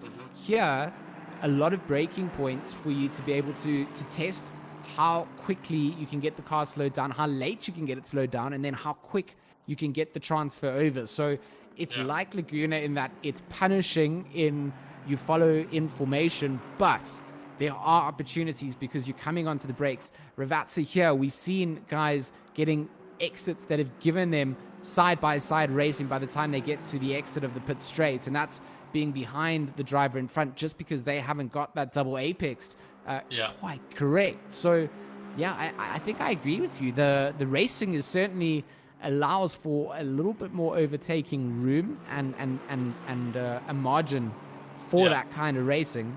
But at the same time, you are always aware that if you push it too far, you're off, and it's a big off.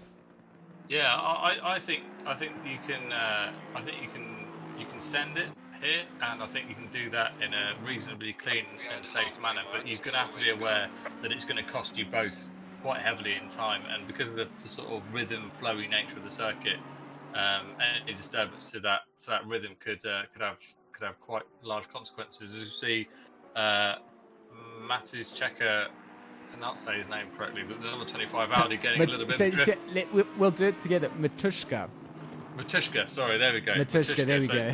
so we see him getting a little bit lit up there, coming out sideways, and you can see, he wasn't even in a battle there at all. He just made the mistake, spun the wheels up a little bit, lost a bit of forward momentum, and he's lost all of that gap to Ryan Meenan in front, and he's fallen into the clutches of Crossan behind. Now, I don't think he's going to have anything to worry about with Crossan behind, because I do think Crossan is carrying a bit of an injury in that Mercedes, an injury to the car, not to him, obviously. So yeah, I mean, you can see that now. Actually, that gap's opening back up to Crossan, I think. So can Matushka close that gap back up to Ryan Meenan? This is interesting because they're both mid-engine cars, right? And I don't know how one is going to favour the other around this course here. We've not seen these cars together too much on track, so it's a bit hard to make a call right now. But I think that would be quite an interesting battle. My gut feeling is that I think the Ferrari would have it. Actually, I was going to say the R8 might have it, but I think the Ferrari might have it. I think it might be a little bit easier over the curbs than the R8. The R8 is quite a nervous car in coast, so you get quite a lot of lift off oversteer there. As we cut back to the battle at the front now with Niels, and Niels is just sitting in his little favourite sort of 5/10 to 3/10 pocket behind Lancaster.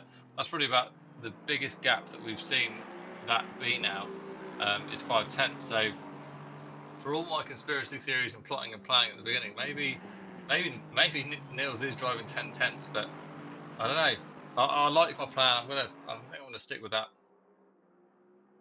Maybe Niels had the commentary open. He heard your theory and then thought he needs to make it look a little bit more realistic. He needs to sell a little bit more. But for now, I mean, they really have just kept it less than half a second between them as the race leaders, and that's what you want to see in GT3s. I think that some of the other drivers here maybe also just getting to kind of grips with the fact that perhaps on the first race they were adjusting tire pressures into the second race. They may have kind of put a little bit of more PSI into them, because they weren't getting the overall coverage that they wanted with the lower track temperature. Track Yeah. now up to 30 degrees, they could start ballooning themselves. So Matuszka being on the charge in his 25 Audi could also be at a phase where he might be on one of those laps where you now need to just cool them down a bit. You've pushed a little bit too hard. You can feel the cars starting to get a little bit angry with you, and it's on the snapping point. So you back it off a bit, let the tires settle down, and then be able to push again. And that's purely just thinking that maybe some adjustments were made, thinking that the second race would be the same sort of temperature for them. Yeah, yeah. I know. I don't know if there's actually a factor in ACC, but I know sometimes you can get the front tires can start to run a bit hotter if you're following really, really closely to a car or other vehicle in front. So maybe that is factoring into Niels' plan.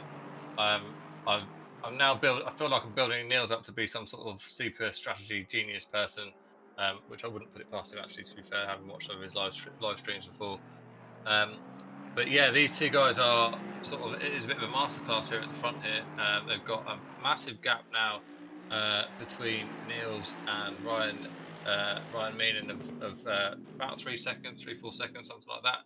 As we cut back to Sandstrom, who's having a better race than he had in race one. He's not found his way into the gravel trap as far as I'm aware. He's managed to avoid the trappings of the Sandstrom complex, otherwise known as Tambronello, as he's putting pressure on Lou, both in AMG GT3 Mercedes.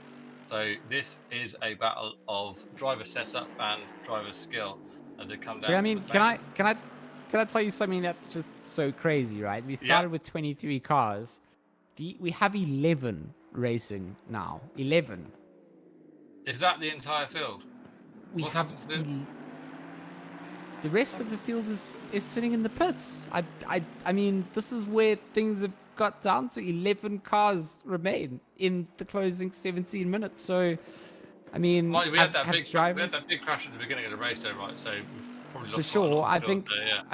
I think a lot of it starts from there. But I mean, the fact that if you look at it, a lot of them did have to jump back from that. It seems they felt they weren't going to be competitive racing out without that. So, I mean, it's big points for everybody that manages to make it out to the end of race 2. You get into the top 10 almost. Sandstrom and Lou will be the battle to see who kind of sits in that exclusive top 10 group and who has to sit in the relatively boring 11th place.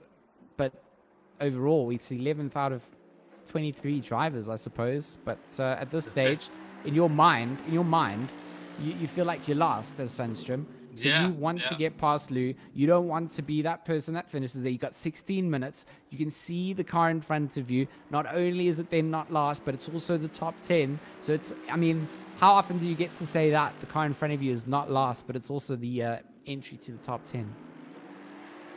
Yeah, that's crazy. I mean, on the flip side of all that attrition, I was so focused on the battles that we had in front of us, I hadn't actually noticed on the timing tower was getting shorter and shorter and shorter. So I'm a bit shocked at that, really. That's a bit of a shame. But that said, the action on track is still hot. We've got 2 or 3 sort of main battles that are going on now. Sandstrom is about 6 tenths behind Lou. These guys are sort of battling out hard, I guess. Sandstrom is just trying to keep that pressure on top. I've not seen Lou's lap times. Are they running similar times there, George? Can you see on the timing tower? Let me just give you an update there. Sandstrom is currently his last lap a 143.4. Lou a 143 dead, should I say, and the 142.9 coming out for Sandstrom. The lap before this, they were identical. Sandstrom is sitting in a good place here, though. Is he going to be able to get that cutback? He does try for a wider, more, let's take some more overall speed through here line. He is going to get a good run. Does he get the run down to Villeneuve? As he will not be able to. He's going to have to tuck back in for the very aggressive right-hander. You cannot touch that curb or the sand on the exit of that curb. And into the hairpin. Again, not going to be able to contest. So Sandstrom He's finding some small opportunities in a couple of areas, but not being able to capitalize those onto or into overtake for positions, opportunities from there. I mean, he's doing a good job to close down, but unfortunately for him, not being able to get alongside. Neither is Niels, though, in this Yeah, the gap's 188. grown now. The gap's grown It now to has. about 3/4 of a second. Our theory craft may not be the same theory craft he wanted. Lancaster could get himself to back-to-back victories in his Lexus. But if that 188 has anything to do with it, I don't think he wants to make things that easy. Maybe it's out of his control entirely. I mean, you talked about it. Was the hype too real? Was Niels permanently pushing in his Aston Martin from the beginning? Is it a bit of an underdog car here that we should be happy with it being in second place? Or should it necessarily, should it realistically, should it be sitting in front of the Lexus? I couldn't tell you. I have not had enough time with ACC broadcasting here with enough drivers on tracks to be able to see where people compare up. But as we add it to our calendars, as we bring more events, I know that we've got Jardy's 3-hour coming up next week, as far as I understand, here at Imola as well. So there's going to be a lot of Imola events, and the more that we have, the more that the drivers learn it, the more that we get to understand what become the critical points to look out for, where small mistakes can open up into bigger. Yeah, I mean, that's it. The punishments, we're not always able to. Oh, Matushka's got a drive through there. Drive through for Matushka. Yeah, it's That's what you were talking about earlier, right? That's exactly what you were saying earlier. He managed to get past Ryan Maiden, and now he's giving himself a drive through, just trying to open up that gap there. So that's exactly what you were talking about earlier. But I think at that time you were talking about a driver behind pressuring the driver in front to run wide to help. No, it's exactly this. I thought that, for Cormac, he just wants to make it as hard for Matushka as possible, that Matushka used up everything getting his run done. And that's exactly what has happened there. So he's just gonna do the gentlemanly thing here. He's gonna let Cormac through, knows that there's no point in these two cars being on track and fighting each other for position. Matushka, like I said, from the pedigree background, just thinking to himself, I'm gonna have to serve this, so let me let that Ferrari through. But that's unfortunate for the Audi. I mean, that was a good bit of driving for him to get past the likes of Cormac. Yeah, for sure. So that's going to put Sandstrom up into the top 10 once Matushka's served that drive-through penalty. Sandstrom is trying to send it around the outside into Tamarinelli. Does he get it done? I think he has got it done. He's got the inside line for the right-hander, and he just needs to now make sure he's got enough momentum going. I had flashbacks. I mean, Lou coming back across there, that was a good bit of driving from them to both make sure. But the way that Sandstrom, what a move getting done through Tamburello. But on the exits, I just thought that Lou was going to come across. You saw him get unsettled, kind of went wide where he wasn't able. If there was not that, I think you used it before, the Rizzler paper gap between them. If that wasn't there, they would have had contact. And Lou now wide out. Oh, he's got to be careful of drive-throughs as well. Is Card and Luke got to make sure that he's not going to pick up those infringements. So in the meantime, the gap at the front, Niels, when he was out to 3/4 of a second, within half a lap he'd got that gap back down to Lancaster, down to 4/10, which is where it's remained now for the last couple of laps. So I don't want to start doubting myself, because I want my plan to come true, but I'm not entirely too sure. But you were mentioning the endurance race that's coming up here at Imola. That's going to please Bertus Hugo there in the chat. I can see on YouTube there. He's looking forward to more races at Imola and some enduros, etc. So we're going to have you covered there, Bertus, here at RCI. Definitely going to make sure you want to set those reminders, hit the like button, and give us a subscribe to make sure that you don't miss any of the action like what you are witnessing this evening. As this battle between Lou and Sandstrom, I keep calling him Sandstrom now, is going to rage on, I think, for the remaining 10 minutes of this race. Sandstrom's just about resisting the temptations there of Lou. I don't know, it looks to me like Lou might actually have a little bit more outright pace than Sandstrom. But those AMGs are pretty wide anyway, and Sandstrom's doing a good job of making it as wide and as fast as possible. So Lou's going to have his work cut out from the shoes, definitely on the other foot, and this could come down to either an unsighted missed braking marker that could be at the top of this hill here, something like that, or it's just going to come down to pressure mounting up on Sandstrom and making a little bit of a mistake. And we want to see this race unfold on track. We don't like to see races get decided on in the pit lane with drive-through penalties as they come down to AK Minerali. This is a really hot battle now. Matuszka hasn't yet served his drive-through penalty. I don't know whereabouts he is in the lap, but he's going to want to make sure that he gets that job done sooner rather than later so he doesn't get a disqualification. There he goes. He just gone in. As he heard you talking about it, he's gone in. And Carden Lou, I mean, whoa, look at this. He's definitely not letting Sandstrom get that overtake and keep it and feel not guilty about taking it away. He's just hung on to the back end, just keeps reminding him, saying, hey, you know, remember me, the number 4 that you robbed of the top 10? Well, I'm coming back for you. Both of us are going to get into the top 10 when we pass Matuszka with his drive-through. But that number 4 of Lou... It's painful. It's got to be painful driving that slowly. There they go. There they go. So back to the bottom of the timing sheet goes Wolf Matuszka. And when I say the bottom, I mean 11th place. So a lot of drivers falling victim, not going to be able to make it to the very race end. And to finish first, you first have to finish. And everybody here showing us why that is important in bringing as many points to the table as possible. Lou, with 2 mistakes coming in. And just see the gap that Mikkel Sandstrom can pull, half a second between our leaders, Lancaster and Nurks. And then, of course, you've got Killian Ryan Meaden in 3rd place on the podium. And sorry, I just completely saw that differently in my head. I thought Mikkel Sandstrom had made a bit of a mistake in his braking zone, but you just carried a lot of speed coming out through the top of Piratella. Caught me completely unsuspecting, really. And Carden Lou, he's made a bit in the background. He is, and he does a slight adjustment on the sand. Manages, there we go. Yeah, he gets all wrong. The slap is on. Yeah, gets off the gas eventually and manages to wheel it back. Matuszka, though, in the background. Can Matuszka catch up to Lou with this? I mean, 7 minutes to go. Matuszka's got pace, raw pace as well. Lou going to have damaged up his grip on those tires for the next couple of corners, having put some sand on it. So he's going to be working that off. And that's all going to be working into the favor.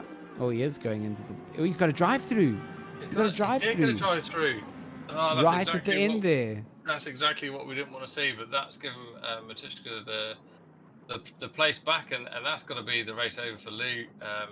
That is such a shame, because I think that would have been an interesting battle.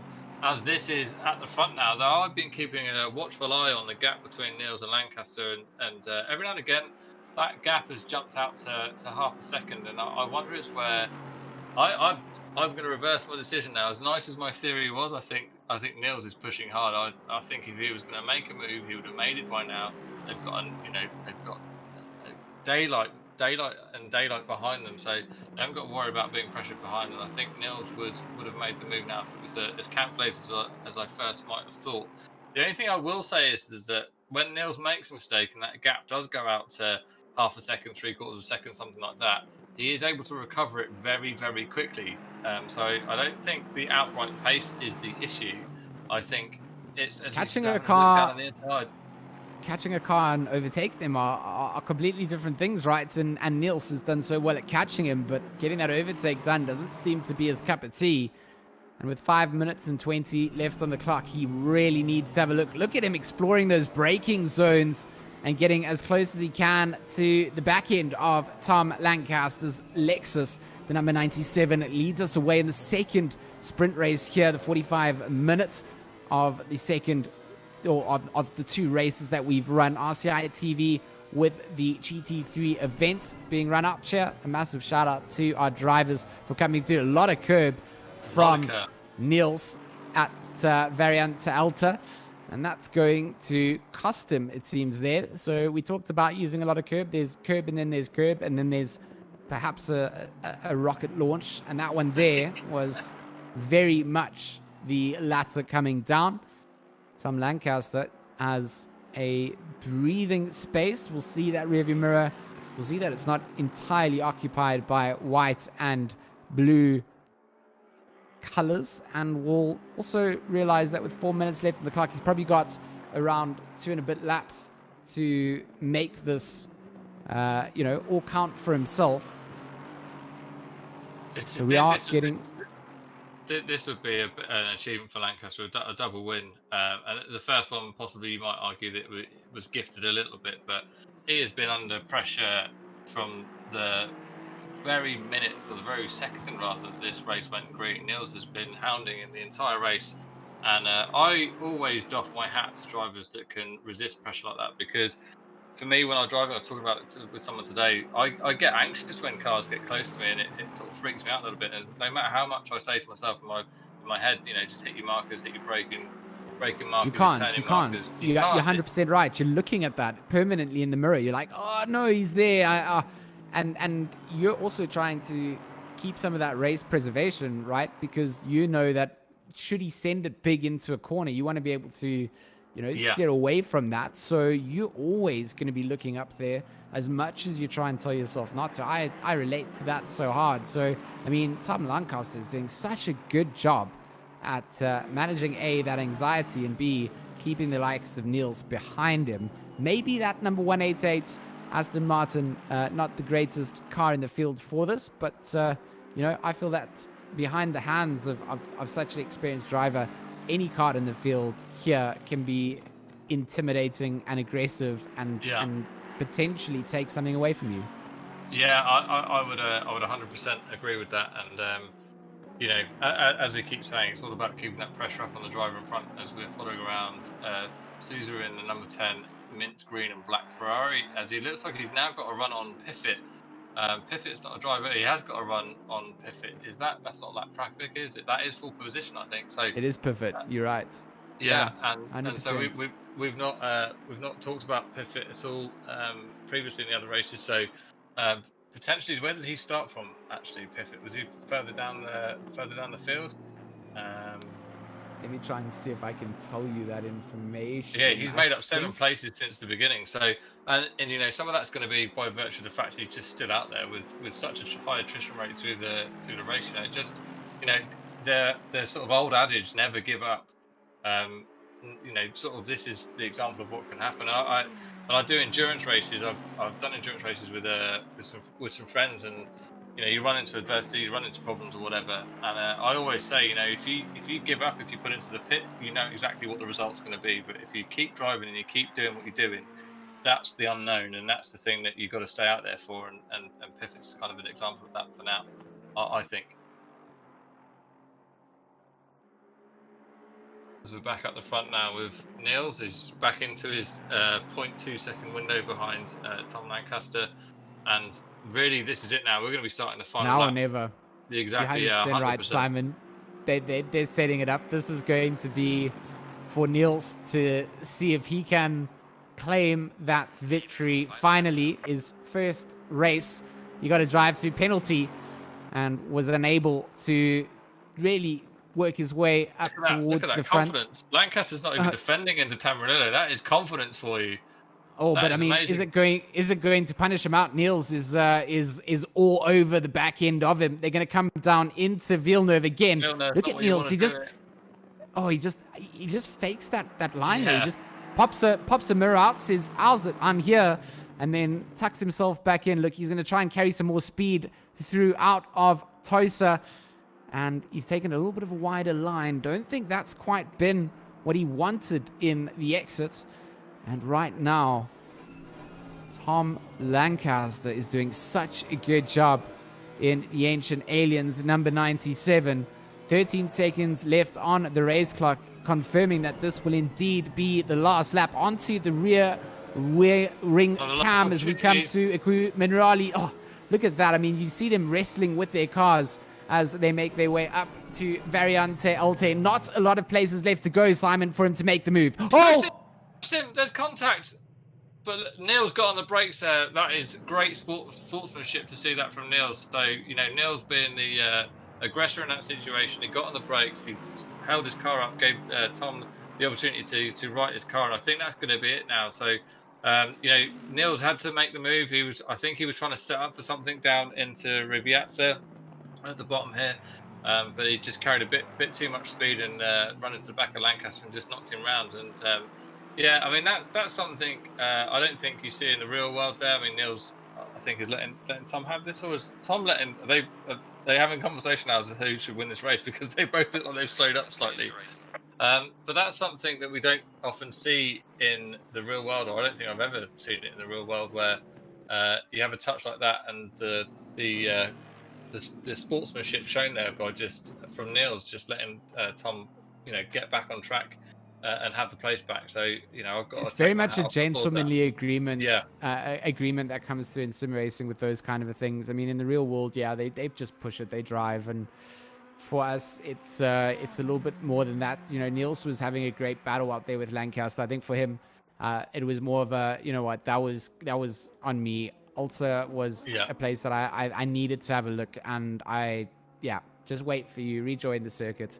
And it will be Lancaster to take home back-to-back victories, first race and second race, both the first places for him. So, I mean, that's going to be an easy overall victory coming out. Niels, second place here. Ryan Meenan, that will be Killian getting third. And then we've got, it looks like, Jeroen Moorman, Cormac, Ryan Meenan rounding out the top 5. Then Victor Sosa also crosses over the line. Sandstrom, Matushka down to 10th place. Lou in the top 11. And the rest of the field not finishing things up. So very interesting and confusing end to that race, Simon. But I think it's just interesting. I was just thinking there about what happened at the end there between Niels and Lancaster, and it sort of goes to show that sort of in the sim racing world, it's not just the win, it's the way that you win. And for Niels to have touched him and pushed him around and take the win, as you say, it's just not the gentlemanly thing to do. And I just, I applaud that. That does add quite a lot to the integrity of this sport that we love. So that was an action-packed race. I can't believe 45 minutes has gone past that quickly. It's obviously the rate of attrition was a lot higher than we expected, with some of the cars out from about halfway through the race. That said, the racing was frenetic at the front, and it was a bit of a masterclass from Tom Lancaster there. It really was, and Lancaster just did such a good job to keep Niels behind him.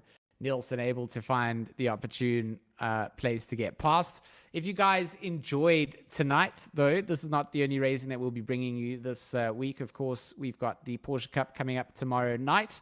That's going to be a good one, so make sure that you've had a booking done for that, as well as the fact that we've also got the 3-hour coming up, so make sure that you've registered up for all those things. A massive thank you to Simon Hubert for joining me in the box, Nick Sicknick for doing all of our cameras and managing the broadcast side of things, and then to our drivers for fielding the event. You guys have made this a great little sprint series. And finally, to you guys, the viewers, thanks for joining. Thanks for all the likes, the love, and the support. If you do want to follow us on any of our social medias, they are down below in the descriptions.